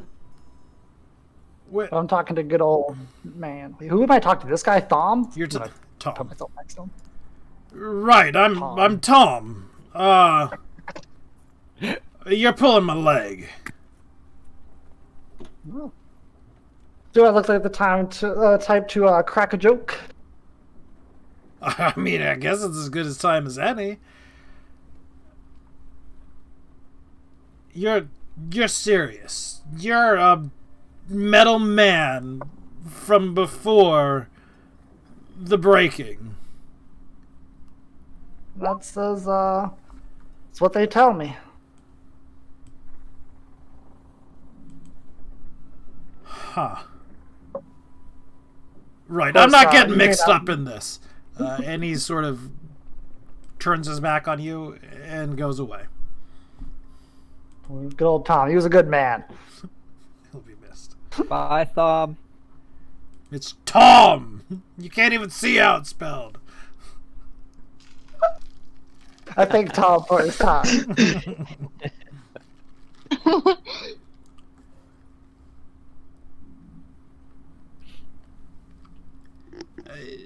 Is everyone around here named Tom? No. A small gnome approaches you. Excuse me, I had to spit out my eyes. Is that right? Did I hear right? You're from before the breaking. Indeed. I don't remember too much of before the breaking. It was not something I was around for. Do you remember anything? I remember parts. It was, of course, a turmoilous. Whoa, what on earth is that word I'm trying to say? I know. Turmoilous? Like, because what do you? I think it's the plural is like tumulus. Tumulus. Is that true? Tumultuous, yeah. It was a tumultuous time. A time of great turmoil. All of a sudden, we learn how long it's been since we've been in school. For some of us. That's. I mean, they don't teach you that. That's fascinating. I'm Jareth. Jareth Swagglstand. I've booked passage here. I'm one of the VIPs, I guess. It's good to meet you. It's good to meet you. When you're free, I'd quite love to pick your brain, as it were. Do you? Goodness, he puts his hand to his mouth. Do you have a brain? Much of the brain as I can have. Interesting. I didn't mean any disrespect by it. It's just, you're fascinating. It's sort of the combination of magic, machine, metallurgy, everything. You're just so very interesting. You are, as are all creatures, you know. I'm no different than anyone else in that respect. Well, no, that's just not true. When you cut me, I bleed, I eat, I breathe, I sleep. You don't do any of these things, do you? Well, Warforged do in ways bleed. Do you? Not in the same respect, but yes. I'd like not to show you how it happens, but oh, could you? I cannot, not without quite discomfort. You feel pain. Oh my goodness. I have to get my notes. And he sort of sprints down below deck. I like him. He and Thom, my bad. Thom. He seems Poor to Thom. ask a lot of questions. Dumb. Oh my gosh, you can see him. He's hiding there. But who knows? So, we're sort of on our ship, where we're going to be spending quite some time on. We've been given sort of the tour.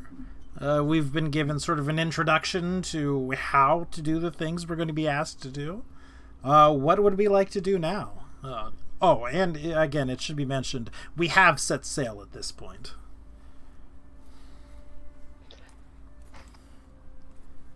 What's the boat forecast like? Are we like rough seas? No, it's clear, but strong winds still. Well, you know, do we have like waves and all that?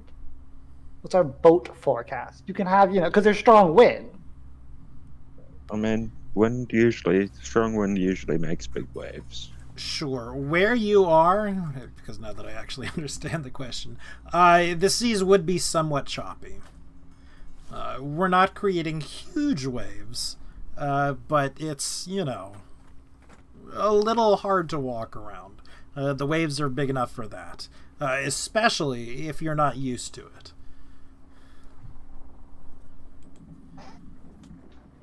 Do that like thing, you know how like chickens, like they just like have like built-in gyroscopes. I just like sway with the boat. I understand. So again, what is everyone doing? Well, I'm just waiting here because Gnome Silver Beard or whatever his name was decided he wanted to go down below deck. So I would assume he's coming back, even if he doesn't. Yeah, Ray's just kind of standing and looking down at the ocean. She's a little seasick. I'd probably be practicing knots and things, but trying to stay close to. I don't know how to pronounce it, but Tithria. Tithrin. Sorry, Tithrin. Yep. Yeah, I'd be trying to listen in while practicing my knots.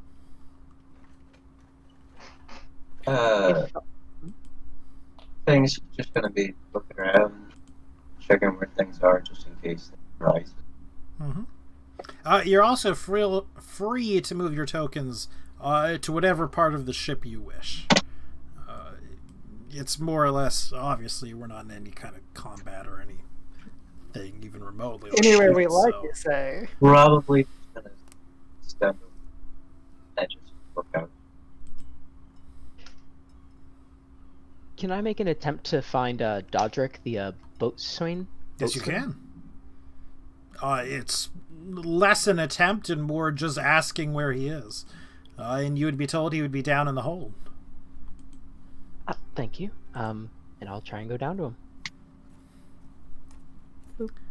As you approach him, he appears to be working on something. Something with the ship itself. Looks like he's hammering down a very stubborn plank or something. Hi. I'd like to introduce myself. I'm Variel. You are Dodric, if I'm correct, yes? Huh? Yeah.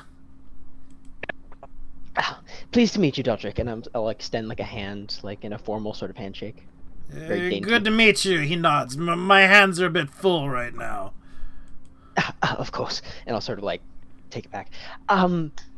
You manage repairs, yes? That is your function? That's what I do. I may be able to give you some assistance here, if you'd let me display something. I like to pull a torch from my bag and do my best to crack it over my knee. It'll likely take many tries as I'm quite frail. But is that automatic, or do I need to roll for that? Or no, we can say you do it. Perfect. Once the torch is split, can I cast Mending to put it back together? You sure can.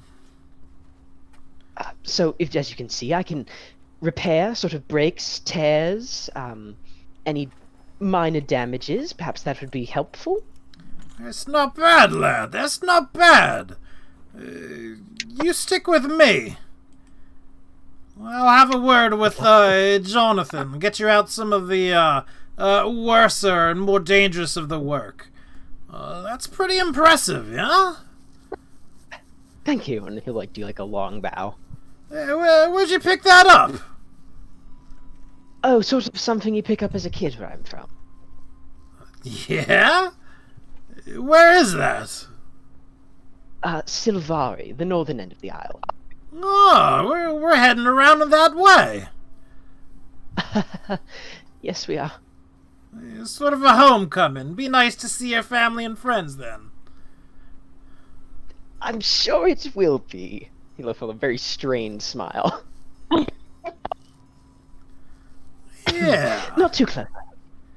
Right, well, I guess, let me show you around. Let me show you the way the real things work. Well, how they work in order to make them not fall apart. Let's go take a look at the, oh my gosh, the rudder, and all of that. We'll give you an education. Sounds interesting. And he brings you into this room. which happens to be sort of the makeshift dining room. People come and people go. They grab food as they are. And he sort of shows you around. Can you roll me a perception check, please? Absolutely can. Hold on here. I actually have to reopen my character sheet because I had to refresh my Sure. page. Here we go. Perception. Ooh, not good. There's a lot of noise on a ship. Probably a lot more noise than you may sort of be accustomed to. And you can't really make out anything specific. Or at least the specific things that you may be interested in hearing at the moment. Loud down here, huh? And I'll sort of like rub at my ear tips. Oh yeah, it's a small space. There's a lot of bodies. Look, we just cleaned things too, but eventually you'll find out that it stinks too. Oh, lovely. Very charming. Yeah, I mean, you get kind of used to it after a while. You don't really need to talk so formal either. I don't know if I can. If that makes Right. sense. Well, you do what you do. Right. And he certainly spends the next bit going over the more technical aspects of the way the ship works. And it's sort of a judgment call to you whether that's a thing you're interested in, a thing you're sort of feigning interest in, or a thing that you care nothing about, or any shade in between. I feel like it's gonna be what kind of a situation of like interested, but way beyond me. So just absolutely babbling after a certain point. And he makes no efforts to break things down to a beginner level either. He's come to the conclusion that you know what you're doing based on your abilities, and that you've done this thing before. Lots of nodding. Right. Who That's else? not a.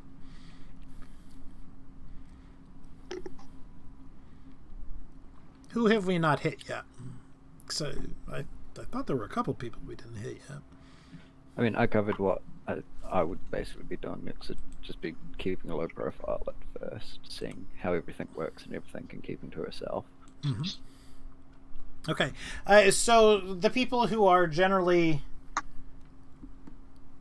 seeing what's going on, are you in fact staying on the top of the ship where your tokens are?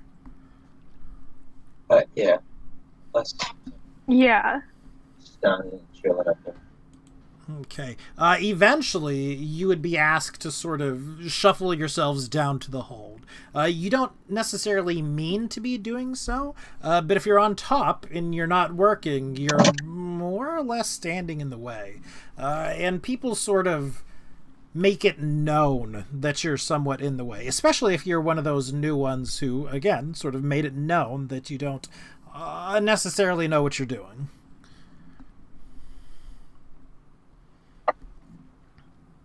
You don't necessarily have to follow, Okay.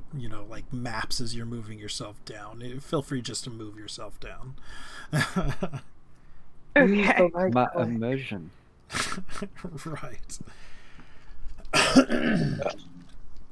I would be trying my best to go around helping, And yeah, I would probably if nothing else, just to practice.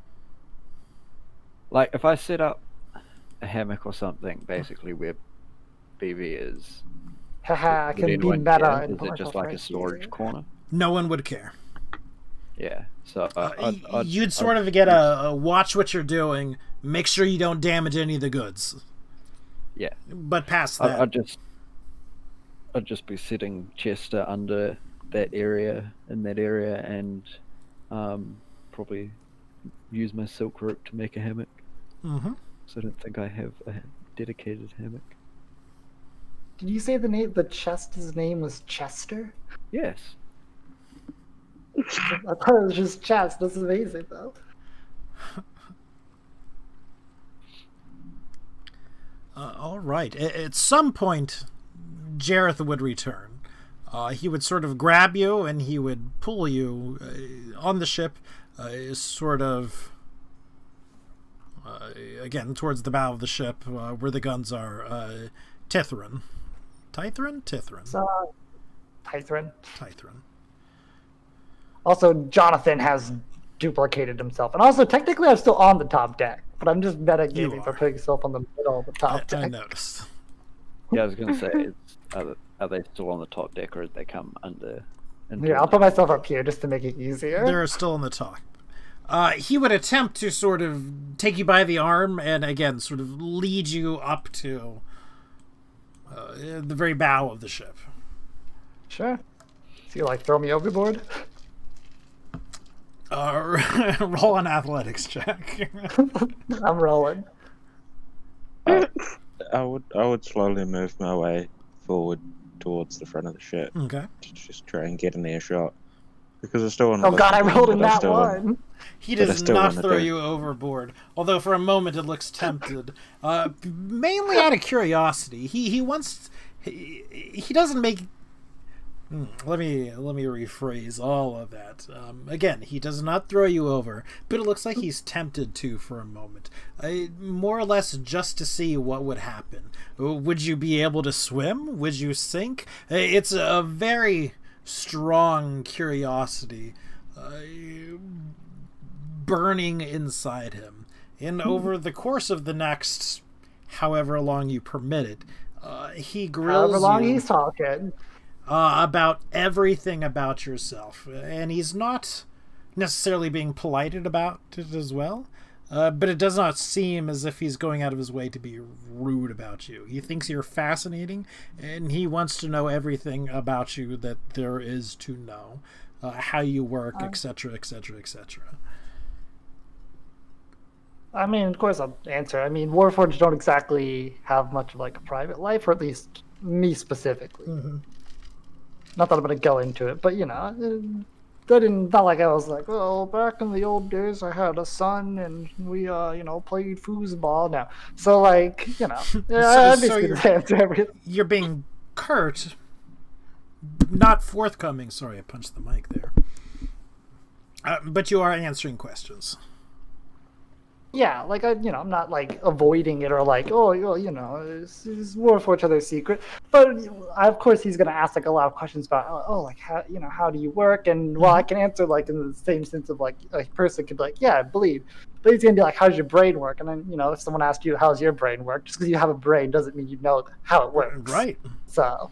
Very much so. Just answers like that.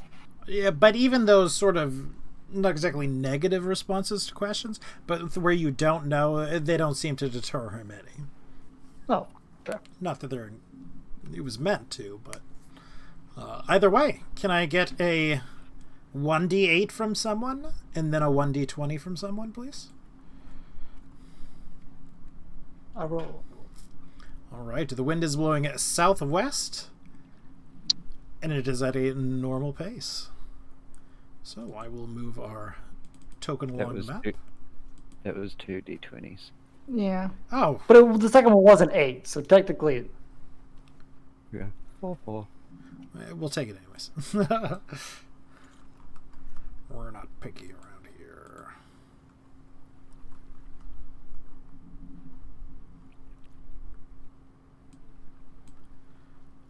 It's now the evening time. And you have been called into the sort of mess hall to eat. Now is definitely your turn. You are going to be starting your shift, as it were, very soon. I'd go get whatever rations they're given. Mm-hmm. I think it's going to take mostly meat, fruit-based, whatever she can get. Well, the food is somewhat a far cry from what it was back at the holding company. Basically, you're given some sort of mush that it appears to be made of some sort of vegetable. Is sort of a peas pottage type deal. There are traces of meat, but it's certainly as flavoring rather than a main course. She scoops it down and doesn't say a word. Tastes like Rare redacted. kind of takes one bite and then slides the rest to Fang. Fang takes it and just eats it as well. Just gives a thank you kind of nod. I would probably eat a little bit, give the rest to Shafa, and then eat half a ration. Go ahead. Unless someone like actually came out and told me that it was food time, I would be too busy practicing to even notice. You would have specifically been told it is time for you to eat. Yes. I would imagine I'd come get you too anyway. And you as well, Tithrin. You are being told that it is time to eat as well, too. Whether you eat or not is irrelevant. You are contracted to be given food. I mean, at this point, I would, say I don't need to eat. Because I mean, when we were sitting at a table and they just put food in front of me, I'm sure. But like, if I'm gonna have to like walk down or something to get it, then nah. Forget that. I mean, if they're bringing me something, I mean, they're not bringing it to you. No. Yeah, I didn't think so. So. All right. If you are in the kitchen, or rather, sort of the dining area, I need perception checks from you, please. I don't repeat that though, do I? Is that for going in there? Yes, you would repeat that as well. Oh, okay.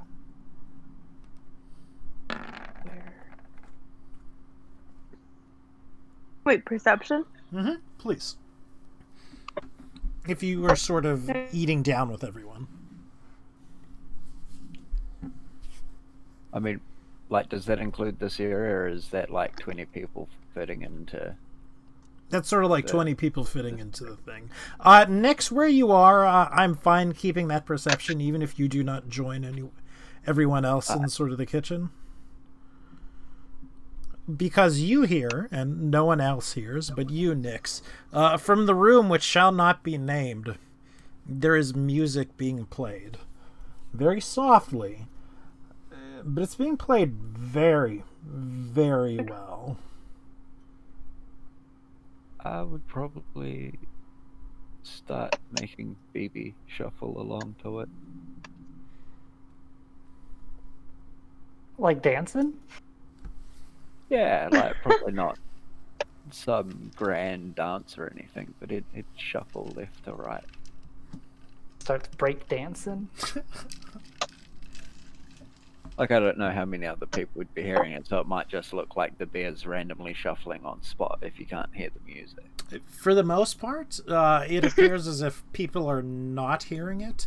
As for the quote-unquote standard crew, or if they are hearing it, they are pointedly ignoring it. It's sort of hard to tell which. Fair enough. Poker face. It is now nighttime. The way we are breaking things up, as you may be able to tell by looking at today's weather, there are 4 times in a day. There's a morning, there's an evening, there's a night, and then there's sort of a dead time, which is, past midnight to like false dawn or so.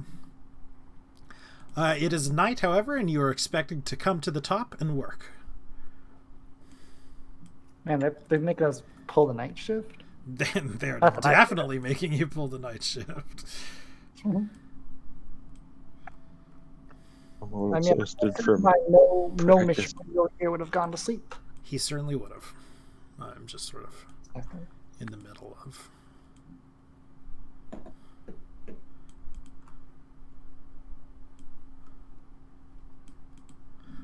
We see a new person, one that we have not seen before, and one that, oh my gosh, did I also forget? Did I forget to show you Jareth Swagglstand? Yes. Yeah, you did. Oh, good old Jareth Swagglstand. What a good man. Look at those eyebrows, my dude. They're very impressive. He's very proud How of them. tall is he? Wow. He's a gnome, so he's rather short. So, he's 2.5, He's a good which gnome. is, fairly short even for a gnome, I believe. Inches? No, feet. So, 2.5 I'm slightly miles. taller than him. Standing 2.5 inches tall. 2.5 miles. It's just a mouse.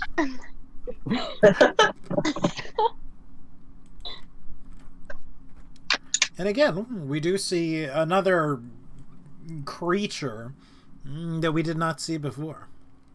The Murloc.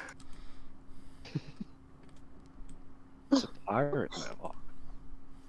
Captain Cookie.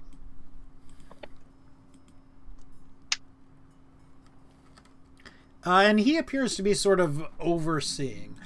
He happens to be sort of the person in charge, not necessarily of an officer rank, but going over things and making sure everybody is doing what they need to do.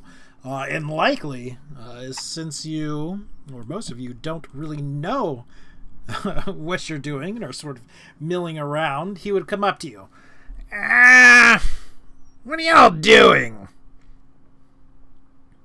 Working. I'm tying this knot. What? Why are you tying that knot? To what end? I don't know. I've been practicing tying knots all day. They told me how to tie knots. The other end of that rope there, that is in his other hand. That's to what end? But what? Thank you. Thank you for that. This is exactly what I was looking forward to when I woke up tonight. I appreciate that very, very much. Hey, Right. Actually doing her I'm job. glad I could help. Great. Okay. Here, I'll tell you what to do. And he sort of begins telling you exactly what to do as we're sort of pulling the ropes, we're navigating, we're doing all that kind of jazz. Tithrin. At various points, Stubby, as his name was, would have obviously been told that you were going to be here, and he asks for the location several times during the night. I presume you... Yep. Like give navigation details? Yes. Yeah, I feel it. Okay. Can I get a watercraft check from everyone? And I'll be back in like 30 seconds. Dex based or What are we Dex clearing? based, yes. can I use my charisma? Dex. Oh, I'll start using my Dex. That's what I'm not good. Not lovely. See, I'm definitely tying this knot to the wrong thing. Oh, we're killing it, team. They're gonna love us. Heck yeah. Oh. Can you imagine if us three low rollers all rolled ones? 7. It would be better Turn if the I rolled a track. 1. Who hasn't rolled? Burial. Yeah. If I rolled a 1, I'd actually have a chance, but no, I rolled a 2. We're gonna end up back at the port we started in. Back.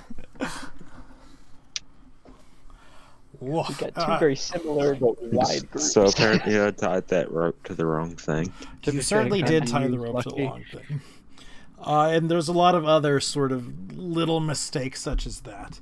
And, Stubby is certainly not shy with his verbal abuse when you mess things up. What are you doing? That's not supposed to go there. He uses terminology you don't necessarily understand. Not mizzen ship, aft ship. What are you doing? He does the whole port starboard thing. And it's kind of clear that he's also doing it a little bit in order to mess you up. That he and the others who are awake and working right now take a little bit of pleasure in doing so. This was so much more simple earlier. What do you mean it was simpler earlier? What, you weren't actually not doing it? It made sense before. Now it's okay. Oh my gosh! Why does everybody think they have it in them to be a sailor? It takes skill. It takes practice. Long years, days on the open sea. Ah. I'm gonna start tying another knot. No, don't do that. You just do what I tell you to. You understand? Yes. Okay. What do I need to do then? And he sort of begins going over things with you. And he is, when he does give orders that are meant to be real orders, and throughout the night you can kind of tell when he wants to give you something that he wants you to mess up on, and when he gives you an order that he wants you to do seriously, because it's important to do it seriously.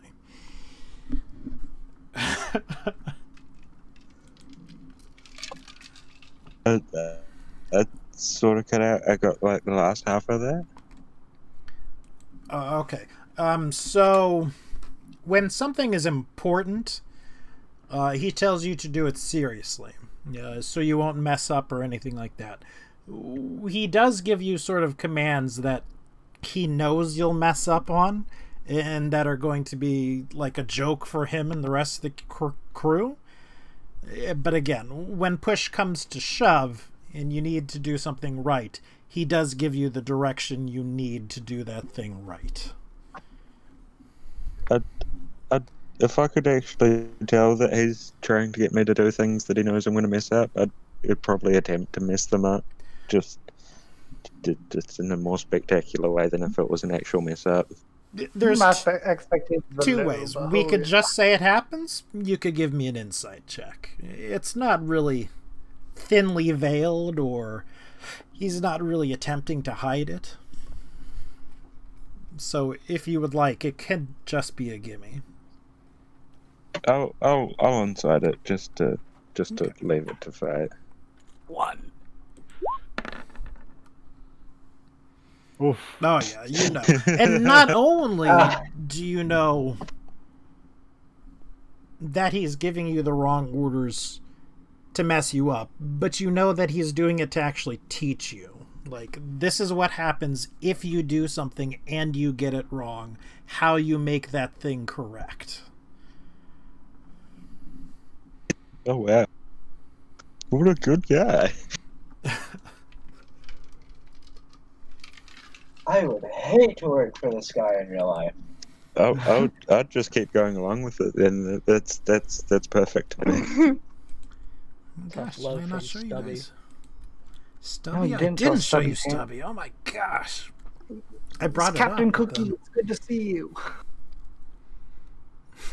Question is, does Captain Cookie have gills, or does he?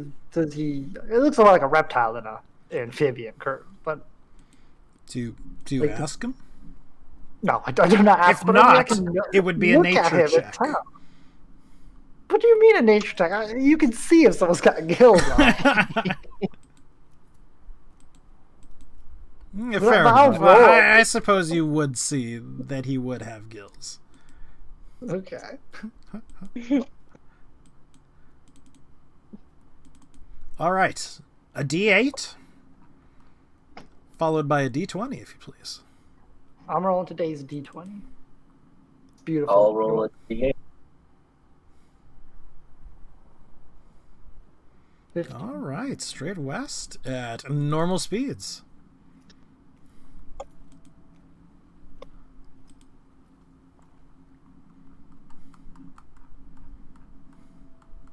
And I also need a perception check from everyone.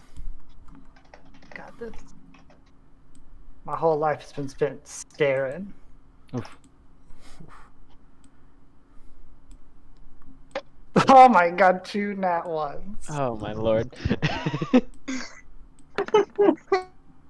Oh god. Wait, so which I number do we go with, the see first it or the all. second? The first. first. I see everything. 3 over 20s and 3 like barely over and under 5s. Holy crap. So Shafter, Fang, and You're looking at yeah. Tythrin. Right. I still had to like puzzle it out. You You gotta notice it force it out. first. There is something in the waves that it's glowing. like a spot that's glowing, or like the water itself is just Like like the water like, itself, reflection. for all intents and purposes, is glowing. Like noticeably so. or- Oh yeah, How big of an area is it? Like, it's What- fairly what I look at- large. I mean, it looks like it's covering an area like certainly bigger than your ship. Can I jellyfish? can I point that out to Oh. my new friend Stubby? You can. So it's like on the Okay. surface. It's not like under the waves. Sure, looking at it, and with that good of a perception from the three of you, you can tell that it's definitely on the surface, or mostly on the surface. Like it's not being cast Is- from something, like I assumed. Is this something that happens often out here? What? Oh, yeah, no, that happens. Sometimes the water just glows. It's a normal day on the water. Hey, look, I mean, you're gonna see a lot of, like, crazy things out here, The best thing is, let somebody know, but don't, don't panic. It happens. I begin to panic. What sort of thing makes the waves glow? What? Is there some sort of creature under the deep? Well, I mean, there's lots of creatures under the deep.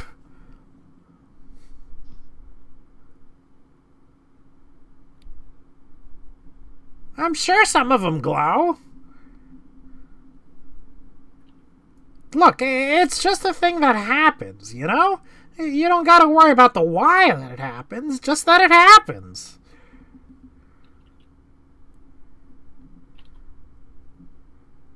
Is it by some chance plankton? Or Well.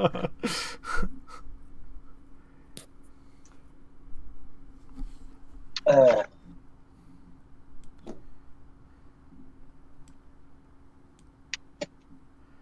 But yeah, either way, as we're sort of traveling, this sort of glowing phenomena somewhat travels along with us.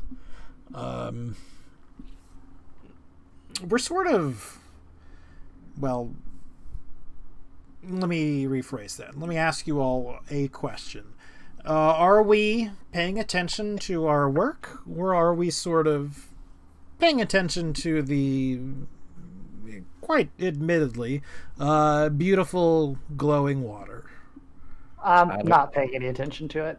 I don't see the Either glowing or. water, man. I got a 1. I mean, Yeah, I got no clue after what it it's is. pointed Yeah. out to you, and there's a lot of here type deals, the two people who have one would eventually see it. I mean, if it's not like prominent, then I wouldn't be too worried about it, I would imagine. Thanks. Probably see this thing hundreds of times. Well, not hundreds of times, like a good amount of time. She's just continuing. Although it's a nice sight. Transfixed on it, definitely. Definitely, just like laser focused on the glowing water. Laser Yeah. focused. Yeah, all right. So I mean, I rolled a 6, so she's just kind of looking at her work, not Okay. really paying much attention to it. So coming up from the cabins, below decks, as it were, there's a sound that only can be described as a wet slapping sound. Nice. Oh. It's Mm. obvious. Don't like. Go ahead. Don't like. Oh, don't like, I see. Everyone is sort of pointedly looking away from where the noise is coming. And Stubby would speak up. Don't you lot pay any mind to that. Just stare out the other direction. Turn! Paying listens. Paying listens. Just look at the ocean, yeah. It's just paying attention to work. Nothing's going on. I pretend like the room doesn't exist. I barely hear it. You would hear it. It is not silent. I barely hear it. Gotcha. So, my question is, does anyone attempt to sneak a peek? Nope, no one looks. A little bit. Die. I'm so Yeah. tempted. I'm so tempted. Yeah. You're gonna get turned to if stone. there's just this noise. So she kind of gives like a stutter. Does it sound organic? Super organic. Well, I mean, Oh well, then I what- gotta look. I Organic? gotta take a Oh, peek. no. Maybe it's like a reverse mermaid. It's like someone with just like a fish head coming Alright, out. so last time, who looks and who doesn't look? I'm looking now. Now I know it's organic. I'll I gotta look. I'm looking. I look. There is... Not, I'll told not but to I'm look. looking. There's only one way to describe it. And it's basically a monster. There's literally a monster coming up from the hold. I mean, that's Oh, not very I- descriptive. Oh my lord. I regret everything I've ever done. Oh no, turn it away as quickly as possible. Oh. Oh my god, that's horrific. It's big, too. It's not a little thing. How does that squeeze out of there? It looks like it squeezes very well. Like an octopus? It's like jelly like? Very much so. Oh, nice. The eyes on the arms. Ugh. I'd just No, I'd- it's the I'd just mouth be on the stuck. neck for me. I'd just be stunned and staring. You I would was be just gonna staring? I was just gonna take a peek, but that would have stopped me, and I would Oh no. The eyes on the arm sort of focus on you. It's mentioned before that it's large, so and you're pretty small, so it's definitely towering over you. No. And in a very sort of wet voice. What? I'd quickly turn my face to the ground. Smart move. Keep looking the other way. And it jumps into the ocean. And you hear a thump on the side of the ship.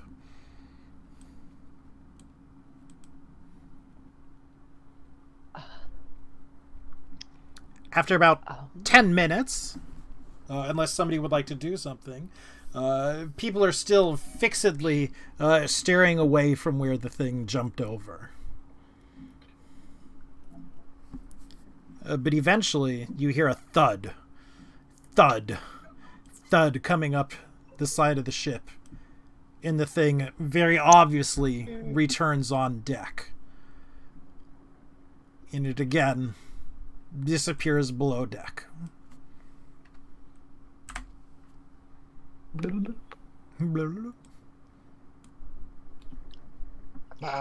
Challenge it to a 1v1. Stubby is probably the first to break the silence, unless, we're challenging it to 1v1. No. Oops. An honorable duel. All right, it's back to work. Did like no for like 10 minutes did nobody do work? Nobody did anything for like 10 minutes. Alright, I was awkwardly just kind of working in the silence. Yeah, I probably would have been too. Like once thing it was had just- actually just gotten off really- the ship.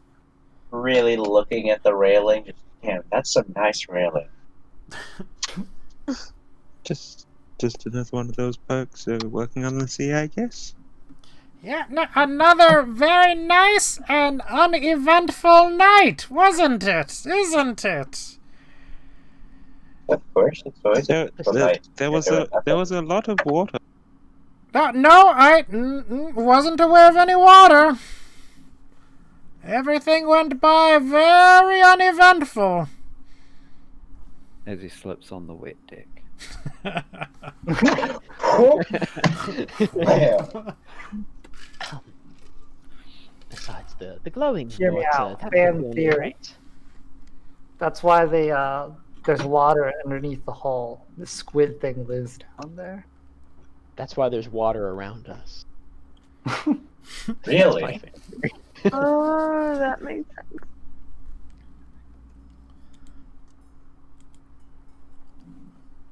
I get back to work, I guess. Yeah. Nice. Yeah, we all evening. get back to work. So, Very distracted. Not very Yeah. the well. weather changes. Uh-oh. And it changes in a very unpleasant way. The sky sort of almost coalesces into various shapes. The clouds, things like that you can see. Because the moon is typically rather bright. Of course, there are lanterns and things hanging from the ship. You swear that you can see faces in them. What I need from everyone is a will save. Oh, what? Malpenetrable. Do you mean wisdom save? Did I say... What did I say? You said Well, what is this, 3.5 edition? Grim? Yes. Yeah. Wisdom, excuse me. My other game is 3.5, so... Oh my god. Ha, 3? I've never been one. Oh, we are gods. Alright. No, don't say that. All right. Everyone roll a one. Next. Roll me a D100. Oh no! Die. Ooh. Wait, is that good or bad? Probably not good. Varial, roll me a D100. Everyone's affected. It was a There you go. DC 12, wasn't it? Okay, those are very satisfying rolls. Tythrin, roll me a D100. Ah! Fang? Just going right down the line. Okay. So, Roll a so D100. this How has do you nothing to roll? do with being frightened. So when you roll D100, well, you don't even need to do slash. If you look in the left bar, there's a little dice icon, a D20 dice. If you hover over that, it will open up a huge chart. And if you just click D100, you'll roll a D100. So like this, see? Which is 2. We're not counting that one. So roll a D100 for me. Two's Wait, I don't- probably a wait. great one. Oh, I see. Nice, that's a high number. Wait, that's not good. Say Don't laugh, it don't doesn't laugh. matter what number it is. That it's all weird. And last but Well, not least, they're 100 Sharper. numbers. Hey. Yeah, You all just die. Thanks we're for all coming back. dead. What? You all rolled so high. I wrote the same as next. That's how much Yeah, we damage we all take. That means I rolled the lowest with a 53. So, if you rolled a 50 Yeah. to a 70, which is 2 people, you all flee from the site.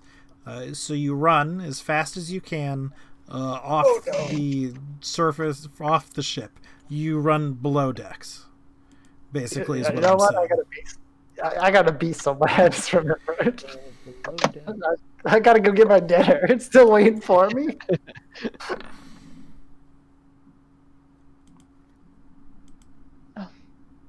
What are we seeing exactly? Just faces? You're seeing sort Like- of faces, and that's what you saw at first, and they become disoriented. They become disturbing faces. They're impossible, they're monstrous, they're making shapes that don't even make any sense. It almost seems as if what you're looking at is sort of bending the laws of reality.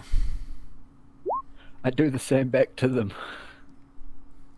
Nope. Seen enough Eldritch Hole for one night and just running down the So, hold on.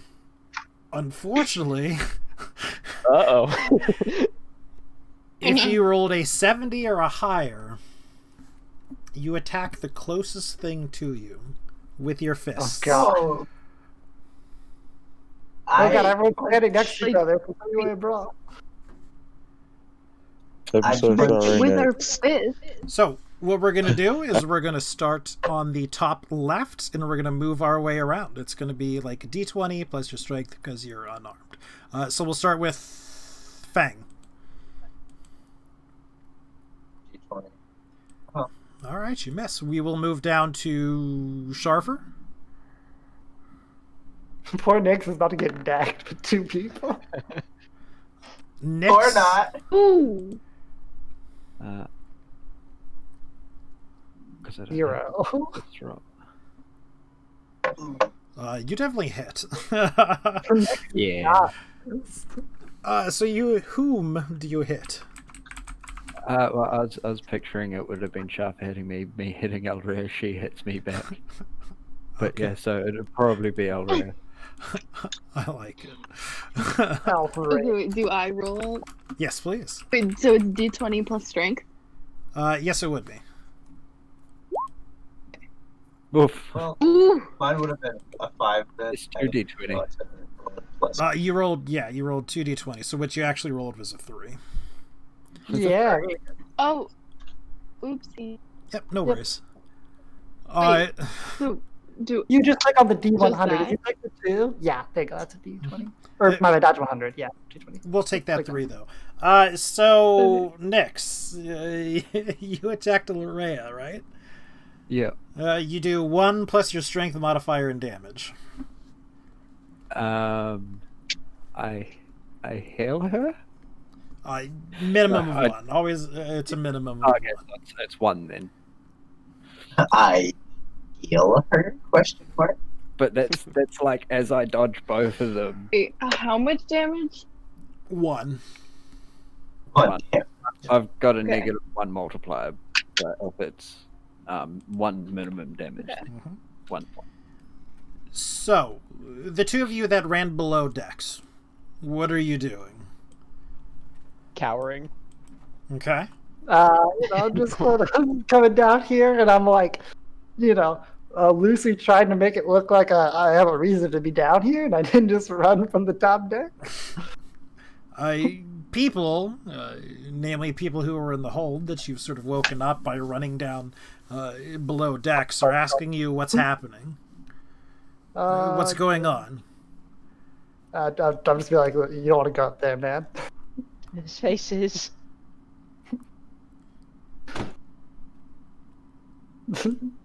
Is the rest of the crew like freaked out or something?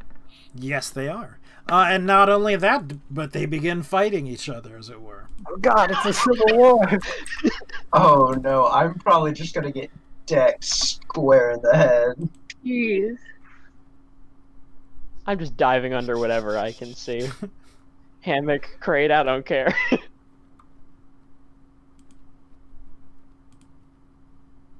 Dive under a gunpowder barrel.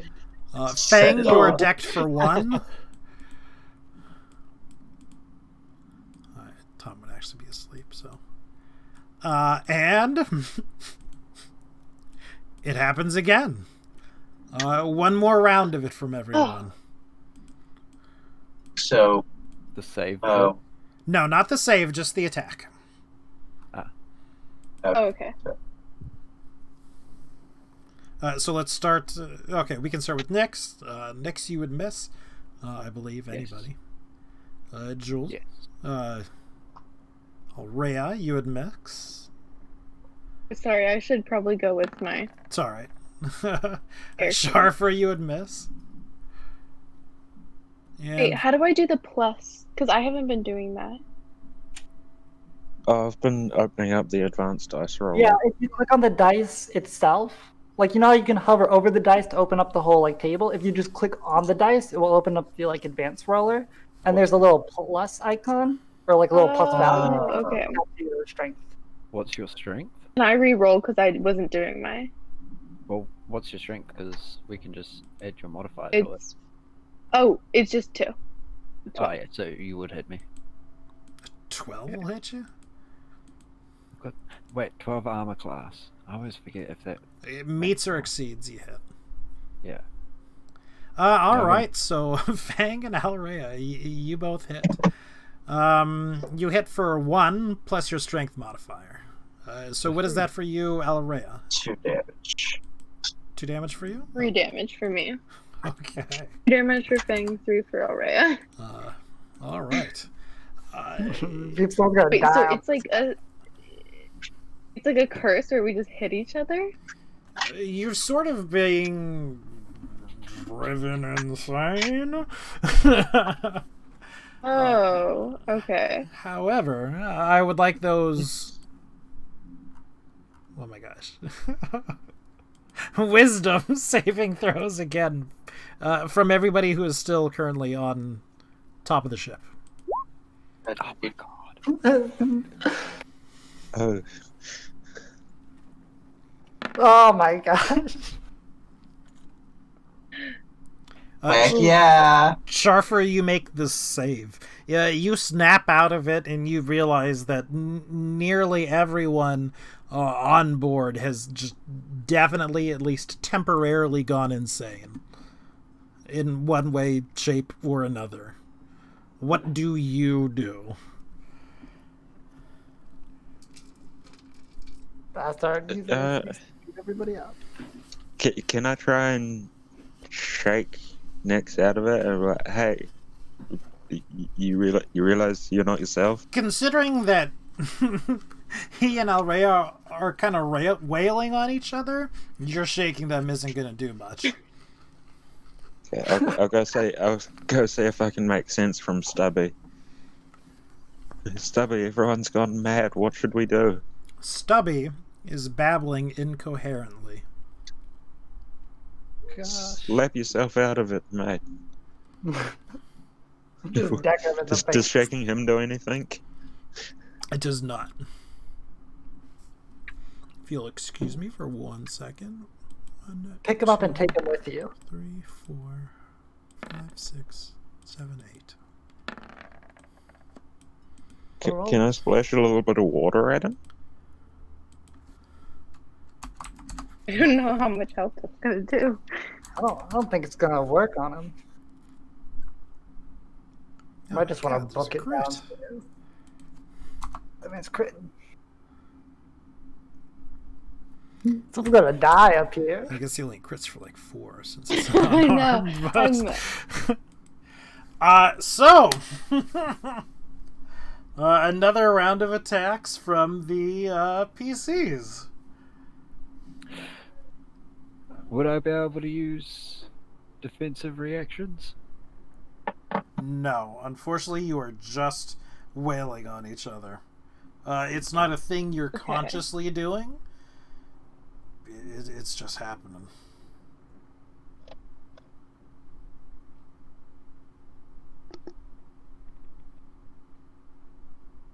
Jeez. And last but not least, Fang.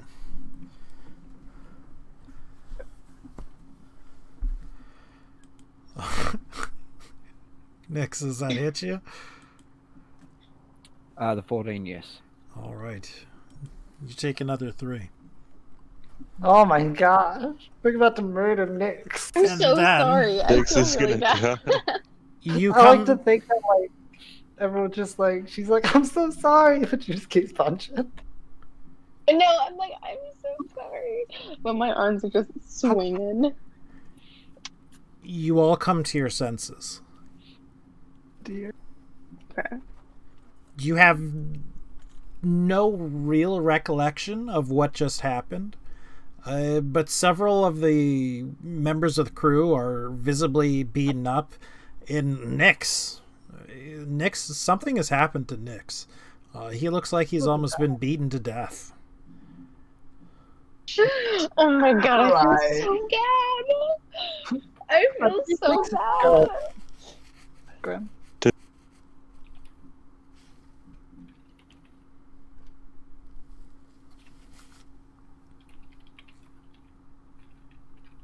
Poor Nyx. We hold her funeral on this day. She lived a good first session. So what do we do as we sort of have this moment of clarity? And you down Are we below okay decks down also have this moment of clarity. Okay. Is anyone good with medicine? I think I'm good with medicine. Hold on. I am good with medicine. Can I roll? Get down off the top of the boat now! Head below deck. Does Gravy seem does Stubby seem mad that I'm shaking him and throwing water on him when he gets up? No, he's not concerned at all. He's shouting everyone below decks now. This is gonna be crowded. I Hard suppose down I'll head here. below deck. God, everyone's here. Just hunkering. Apparently, I'll just throw my token in the ocean. That's not. Yeah. Okay, there you go. Oh god, she went into the Alright, Sorry, in it's so hard in the for room me that to doesn't move. exist. Oh no! It's so hard for me to move. Stubby starts shoving you down below, Sharfer.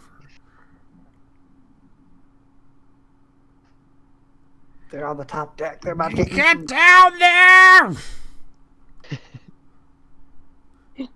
That's still the top deck. You idiot, go! And he bolts down. We got man overboard. I think my connection's a bit bad because I have moved my token. No, Oh, fair you're enough. like in It the middle of the happens water. In so the it's- ocean. It's fine. We'll pretend you're here. I'll take safety in the ocean. I'll draw you. Tie Okay, yourself to the boat, it'll be fine. that was bad. Is everybody okay? Poor Niggs. Nah. Yeah, Nyx is Nyx very is literally like, obviously not oh. okay at this point. What was Wait, that? It can looks you- like I was the can- only one that kept my Did you composure. stand? I would probably, be sitting in the corner, wiping any blood up. It was storm phenomenon. We call it aberrant sky. It's rare. It gets into your brain. It makes you do things.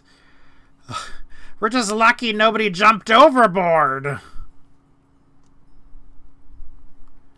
But Oh, we're going to be spending the rest of the night down here. My voice cracked a little bit. Just aimlessly drifting. Aimlessly drifting. What, do you want to go back up? No, you I don't. seem to cope with it pretty well. Yeah, what are you gonna do? You gotta crew the ship by yourself. Yourself?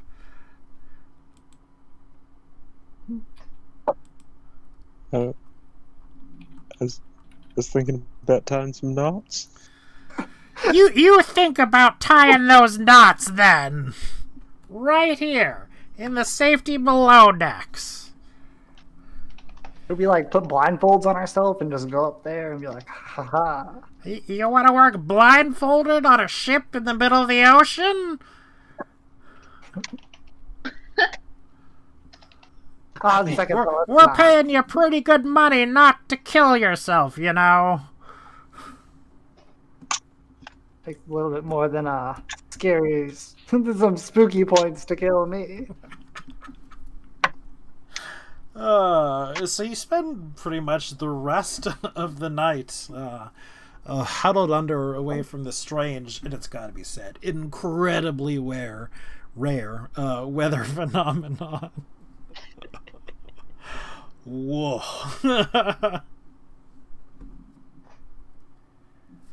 You gain the benefits of a short rest, if you would like to take them now. Yeah. Don't. Yep. Yep. Sure. Okay. Take my full health. No, not full Is health. anyone but Nick very hurt? Like even in the crew? There is a crew member who has been decked pretty hard, but he was not nearly as, hurt as Nyx was. I'm not bad now.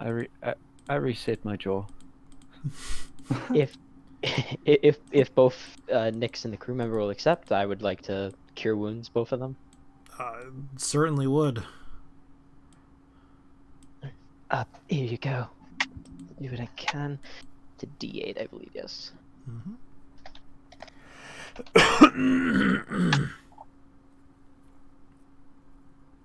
Who wants to go first? Nyx would actually probably say that she'll be okay. Because she's only got 2 points and I've already used the hit dice, so might as well not waste Then it. just the crewmate. Save I will the give spell slot. 9 hit points. And that heals him back. There we go, patched up. So, can I get a 1d8 followed by a 1d20 from anyone?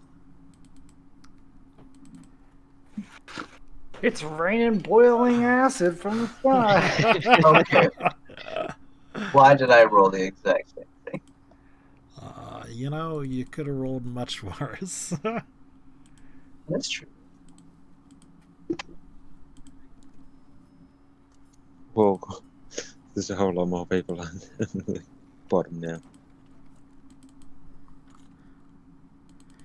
We're actually just reconnected to the internet.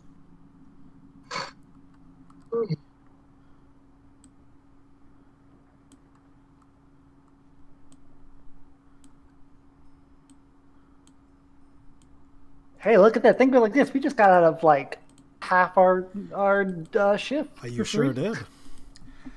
So eventually, the time for the shift, your shift is over. It looks like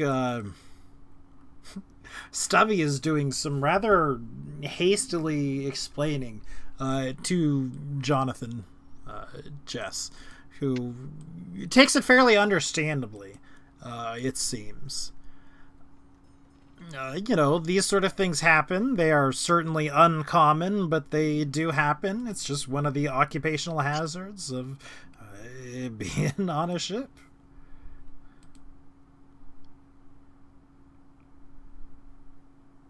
If I'm anywhere around where that conversation's happening, I'd probably try and ask Jonathan if there was any way to snap people out of that, because I managed to get... I couldn't figure out anyway while it was happening. No. If it affects you, it affects you. That's about it. We were just lucky, really, that this was a short one. Sometimes they're known to last for hours. Oh, joy. That can never go bad. Well, what do we do in the meantime, I suppose? Well, get some breakfast and then get some sleep. Even though it didn't really end the way we intended, your shift is over. So it's the morning now. It is the morning. Or, the sun's breaking. Mm-hmm. I cautiously go back up to the top deck. But if I see any faces, I immediately turn around. The weather is clear when you get back up to the top deck.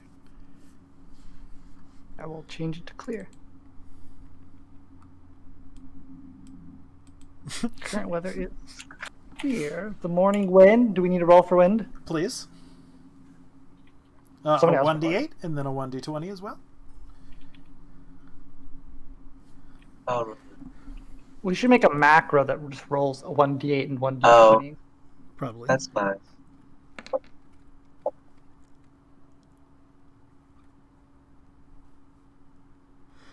So southeast at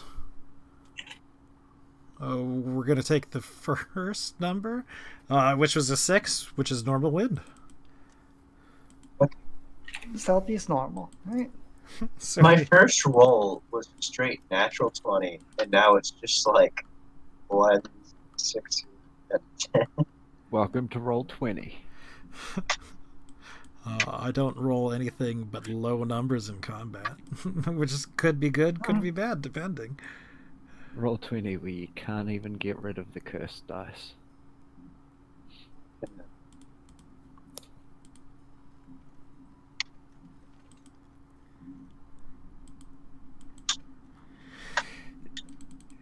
So do we So, wait, quick all question. sort of go to sleep at this time? Are we all still up, still talking with the crew? Obviously, there's quite a buzz going on. I mean, as mentioned before, that is a rather rare thing to happen. Really quick, before we do this, when we roll the wind dice, how does it, like, there's 1d20 and 1d8, what is what? Like, is the d20 for wind and the... D8 is for direction, D20 is for Okay. speed. Okay. Speed. I'm just making a macro for it really quick.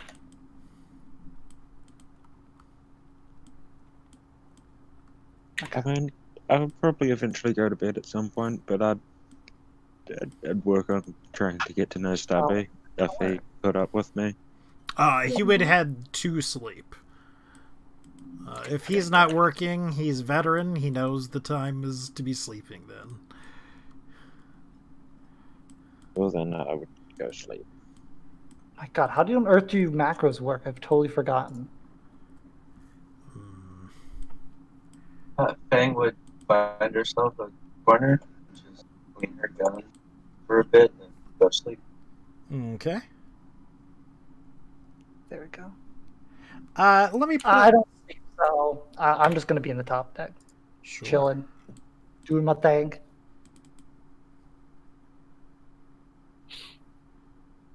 Is there anyone else who is not going to sleep? Let's put it like that. Great. Tythrin, would you roll me an insight check, please? Would I? Let me just open my character sheet real quick. Insight check. Because of course insight is right here. God. Is that a 4? That is an amazing 4. Yep. And can I know also everything. get a water vehicles from you?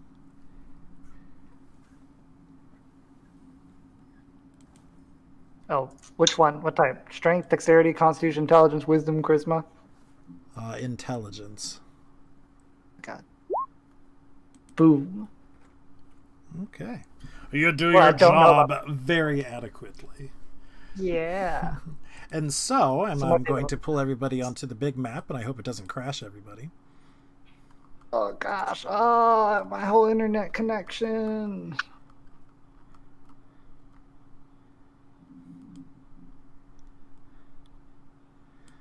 We know, thanks to some rather good bookkeeping and whatnot, that we are here now. Which is ever so slightly off course, but we're not doing too bad. I don't. Okay, we go. Okay. Oh, it's so slow. Yeah. So that's a you problem. You, but oh god, you crashed someone, Graham. I think I may have crashed somebody. Did I? Okay. Did I crash you, Fraser?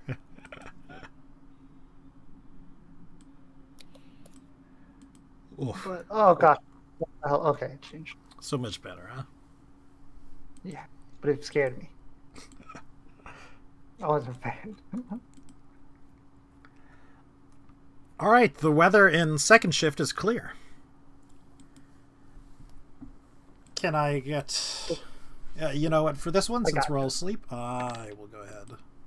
I already did it. Oh, excuse me. Whoa, Wind speed, wind direction. very nice. Welcome to the future, old man. And then one more, and since I'm not on that map, go ahead and just tell me what it is. Tell you what? Oh, what we rolled, or? Oh, no, never mind. I'm stupid. I can see it. But yes, do it once more. 2 and 7.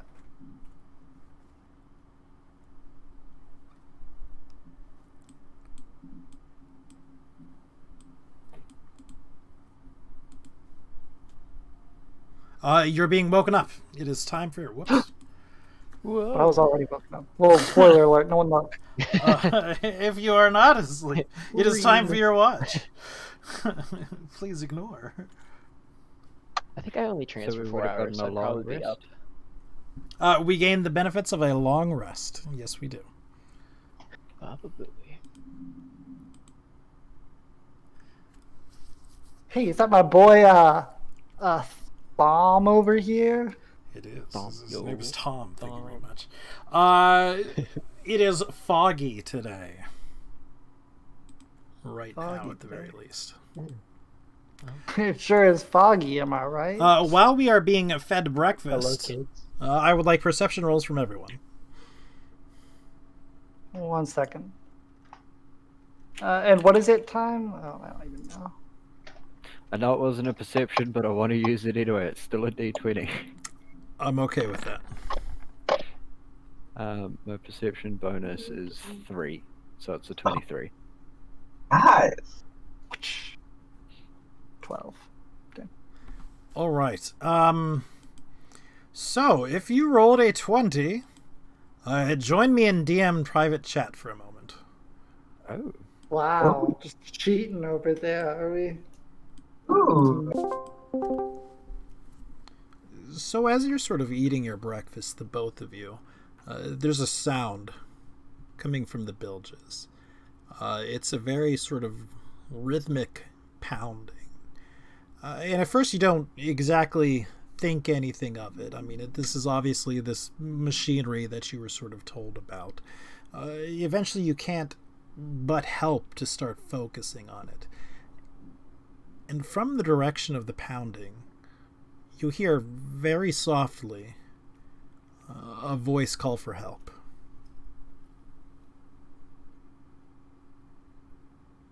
Is it from the room? No, it is not. It is from the bilges. Trapped water elemental. And we're going to jump back into the other. Yes.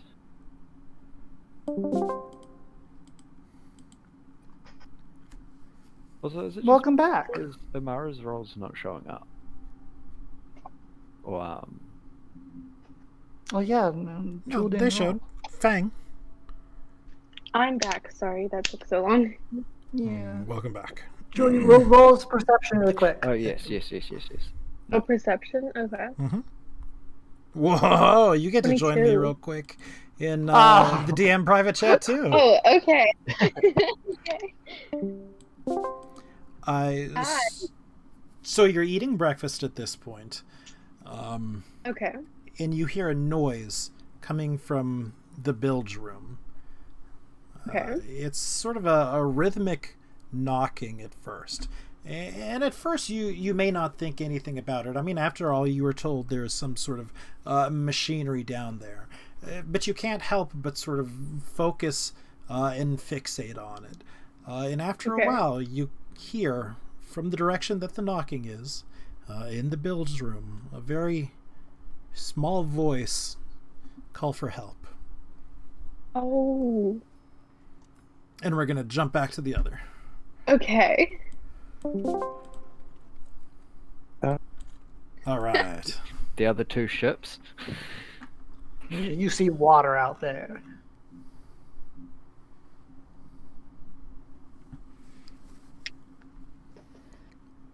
So we continue eating, unless somebody wishes to do something else, and we sort of head up for our shifts at work. I roll for meta knowledge. You know Roll you for are a natural man 20. sitting at a computer playing a game. You are forever changed. No.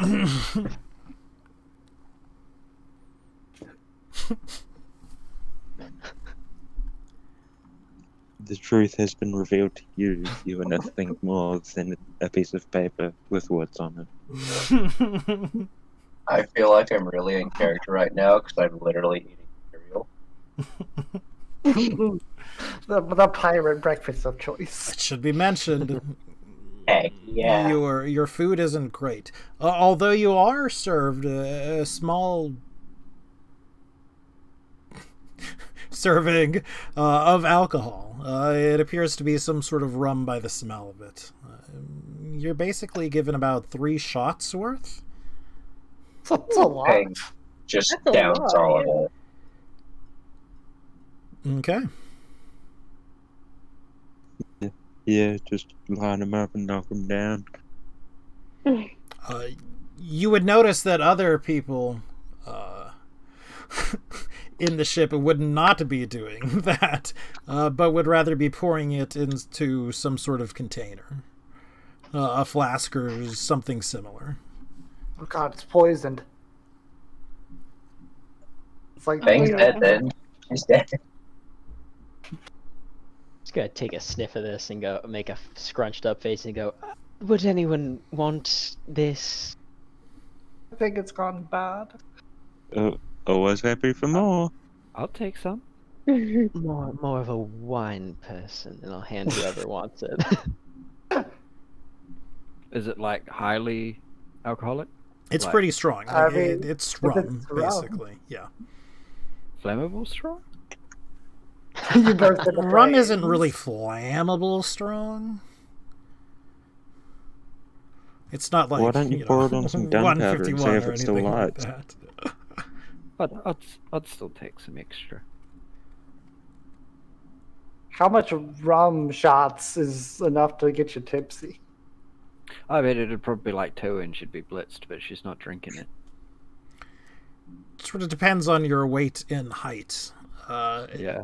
And for Yeah. that, Sharfer, for drinking it all, I need you to roll me a Constitution save.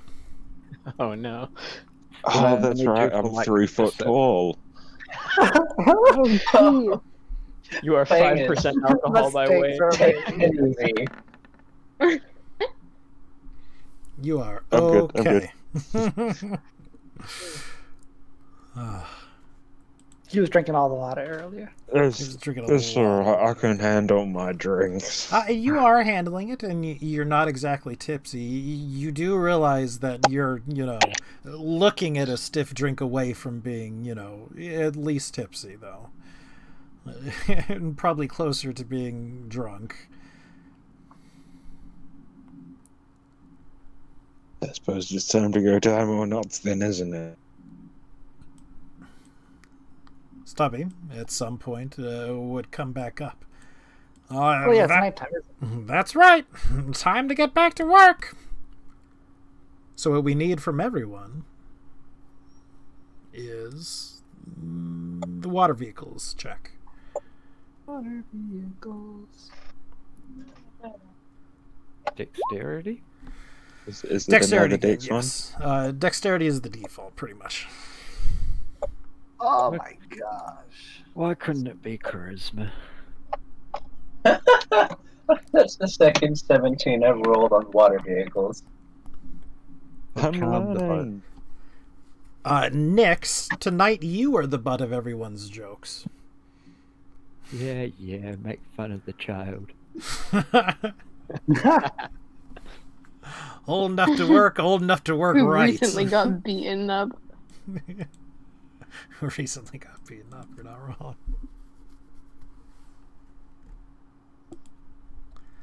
So, allow me to look to my big book of things. Please, a perception check from everyone. Stubby, look, I'm doing it right. I'm learning. Can I 12. get some good rolls, please?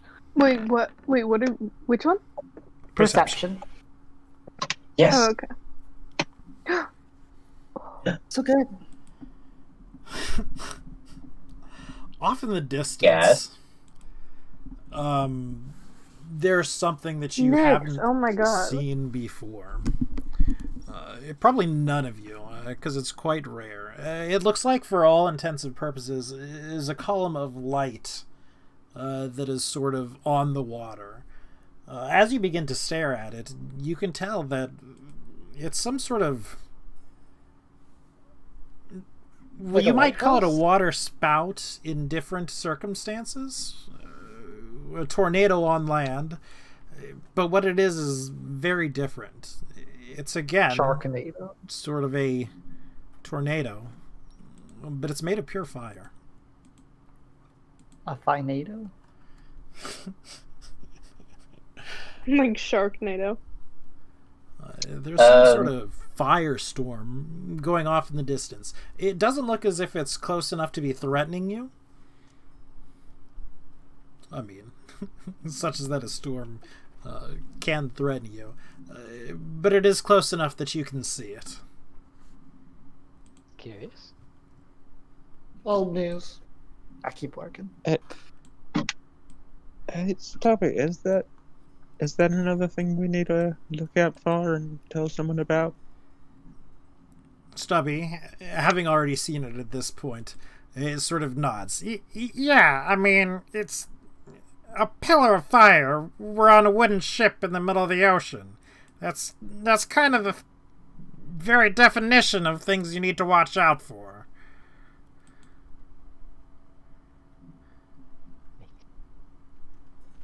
How often are these things happening? I don't think I've seen like anything like this in my... Well, that's sort of the thing. I mean, the weather, it's unpredictable. I mean, sometimes you'll go a night and you'll see 3 or 4 of them. Sometimes you'll go a month and not see one. It's all pure randomness. I mean, some people say they can see a rhyme or reason in them, but I mean, those people are called insane.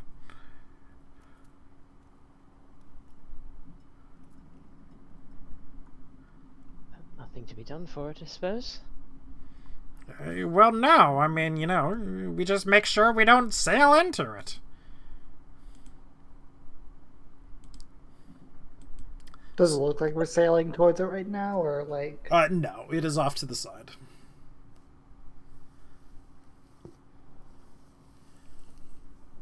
Interesting. Okay, so first of all, 1d8, 1d20, I gotcha. Boom. and in fact 2 of them. Boom. Thank you. And then the weather changes to sort of a phenomenon that you've probably all experienced at some point, but is still quite magical by any chance. So what's going on is what's called a whispering wind. And the mechanics behind it certainly aren't known. But they say that if you whisper a message to someone on the wind, there's at least a 50% chance of it reaching that person, no matter where they may be, no matter what weather they are experiencing.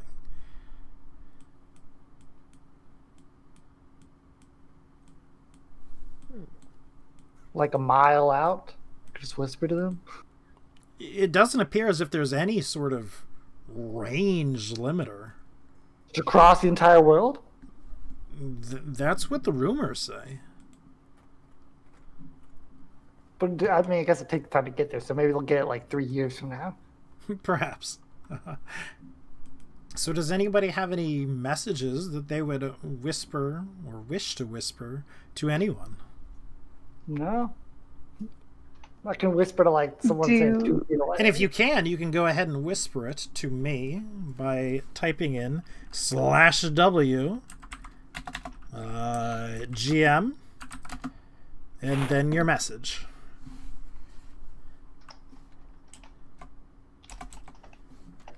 Flash, Whisper, Grimcad. Or You can Grim. just use /W as well.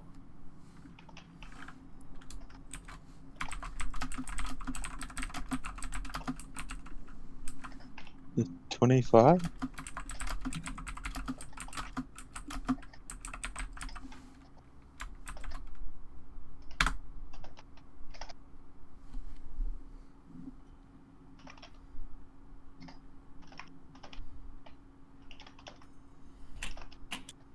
Yeah.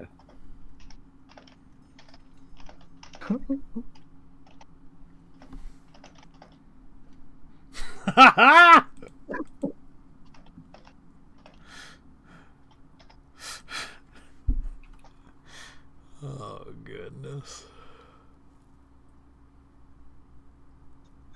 Whoops.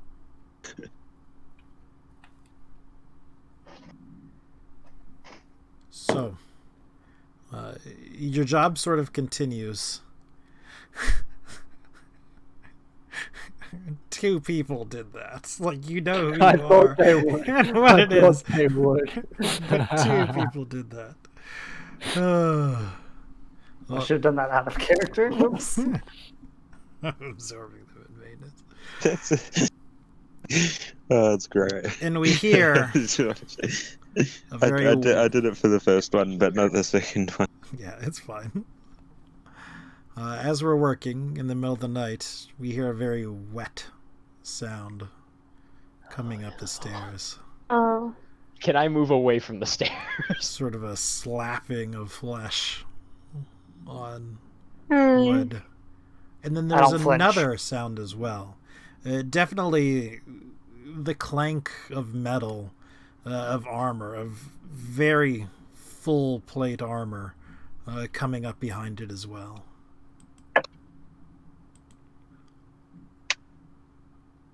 Does anybody... Bane kind of just Go ahead. grabs Arya and just like points her out and goes, "Hey, look, that looks pretty cool."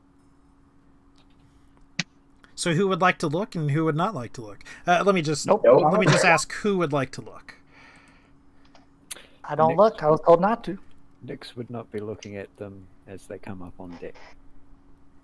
I'm gonna look. I would be trying to avoid looking at the big thing, but I would I want to look for the heavy armor sound. I mean, it's sort of Looking at the ocean. a package deal, as it were. Will we see our one friend come slurping up? Hold on. Whoops.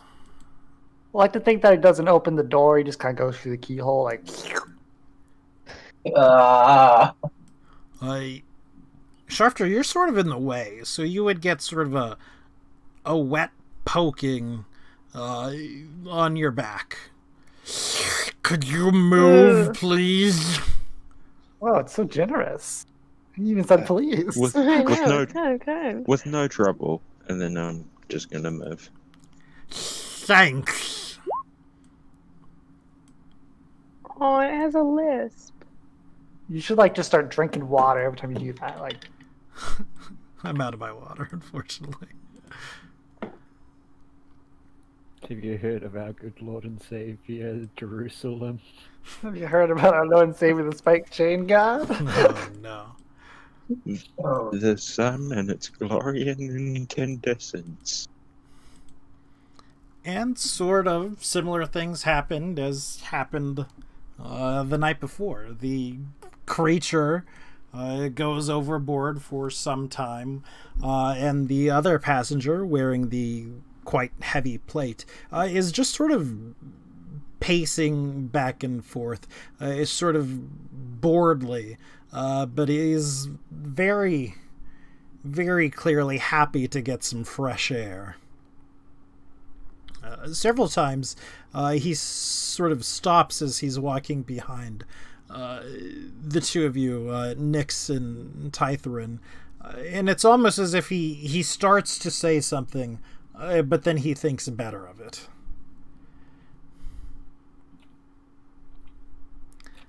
Eventually, the Can we creature comes eat? back on board, and it sort of addresses everyone here. We're going to stay up here for a while, so go about your work. You won't be bothering us. You had a question, Jules, about something? I'm sorry? Oh Jules yeah, wanted- I said on the guy with the armor, can we see any like skin? No, he would be covered head to toe in armor. Okay. Which, as you know, is an incredibly stupid thing to do when you're on a ship. Yeah. I'm insulted. Would stink very quickly. You can't really affect it. But either way, Stubby would sort of nod terrifiedly and go, all right, you heard or didn't hear. We're just going to go back to work. Just, focus on what you're doing.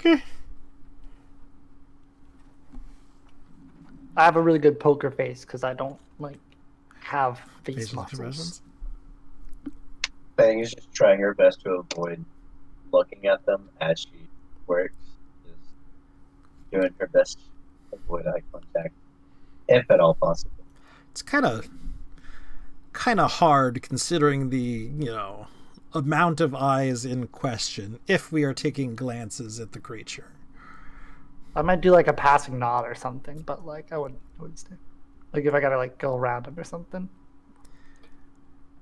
They would do your best to sort of stay out of your way. Like if you need to get to a certain area, they would happily move out of the way for you to go and continue about your work. But they wouldn't really... The creature would acknowledge your presence, at least by the eyes sort of locking on you and focusing on you. But the armored person would not. They wouldn't look at you or anything like that. Again, would step out of the way if you need to get where it is standing or he is standing, but would not otherwise acknowledge your presence. And the two of them are having sort of a hushed conversation towards the starboard side of the ship, and it is quite hushed. What would we like to do, if anything? Wish my perception was higher. Wait, so they're Probably having be a nice, eh? conversation? They are having a conversation. Put some effort in to try Can and we listen. try to listen? You sure Yeah. can. Okay, is it perception? It is, but before that, it's going to be your choice of either a stealth or a sleight of hand check.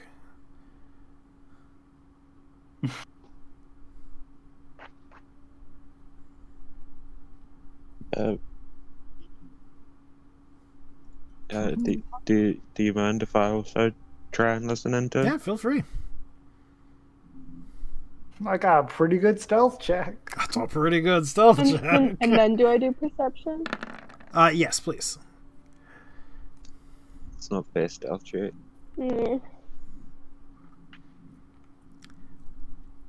So...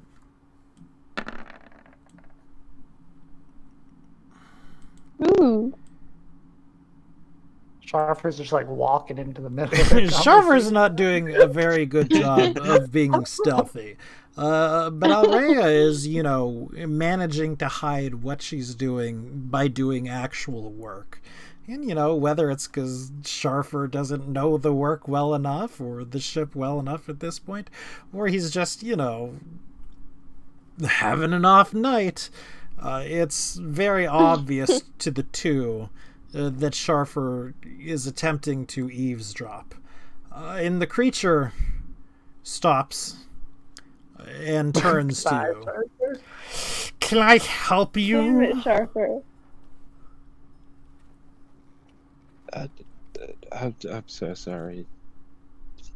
Is there something I can Understand. provide some assistance with? Do you want me to not? You're so interested. Do you have a name? To correctly pronounce my name, I would have to rip out your tongue. I don't think either of us want that. Just call me the ugly one for now. That will suffice. And you are? Oh, I think we lost him. We did. Ripped his tongue out, Grim.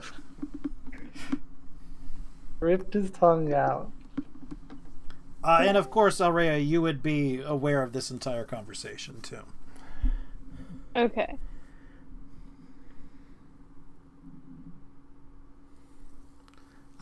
You back with us? Are they aware that I'm aware? They I'm do not appear to be aware. Kind of hard for you to tell, really. Okay. What was the last Okay. thing that you caught, Sharfer?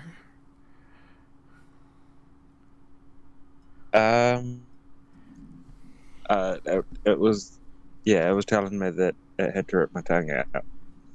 Yes. And it also told you that just calling it the ugly one would suffice. Yeah, I tried to, I'm not sure if I could add or something. I tried to say that it's just very interesting and I was having trouble focusing on my work. Your beauty has left me breathless. Well, I believe you've been paid to do a job here. Similar to how I've been paid to do a job. So I would recommend that you attempt to start focusing on your work perhaps a bit better. Yeah, I do need to get my practice in. Also, I don't believe you said what your name was.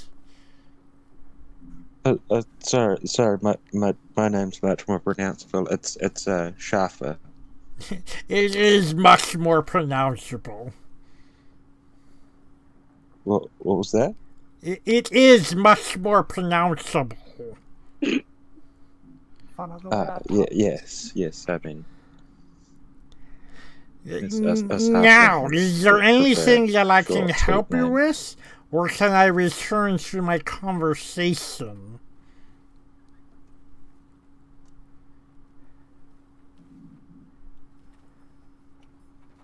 No, please return to what you were doing. Thank I'm you. sorry. For the record, that was more of a First place. rhetorical question.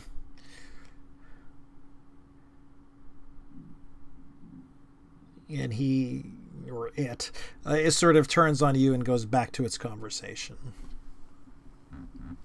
The conversation that the two of them have is not really an interesting one. They're sort of lamenting the conditions on the boat and how long the journey is taking, or is expected to take, even though it has not been taking very long. And they're complaining some about the monotonous thudding coming from below decks.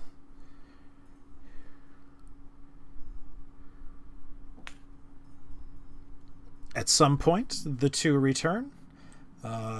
Down to where they come from. Oh, but not after, not before we label them, or at least the one. Would they both be going into the same room? Yes, they are. Not that you would necessarily know that, but I mean, if they're passing through this area. And oh yes, with your thing. yes, I can. Mm-hmm. They would be going to the same room. How does he squeeze in? He still can't even fit in there.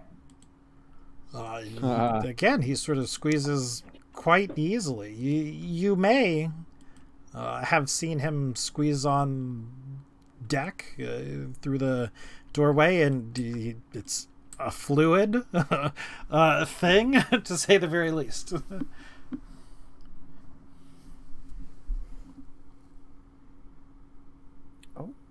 never ceases to be disturbing.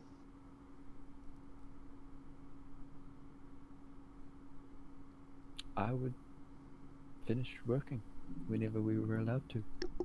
Mm-hmm. We were already working. All right. Your shift. I like it. Go ahead.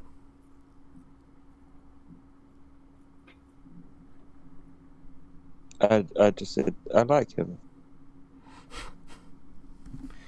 We should ask him to join the party. Oh, no. All right. So our shift ends, and we head downstairs. We get a meal after the end of our shift, and we. At this point, we're told that we're given the next day off already, which is fairly impressive. So we can or cannot stay up. It's up to us. The next time we go to work, it will be on the day shift. Fair enough. I like it. So what would we be doing in this little bit of time off? Would we try to sleep during the day? Would we stay up? Would we talk to the crew? What would we do? Just general downtime things. Mm-hmm. My own personal works and everything. If anyone wanted to talk or anything, could be that. Otherwise, the rest of the time would be spent sleeping or practicing performances. Okay. Fang would probably be sleeping, cleaning her gun, or doing whatever. Okay.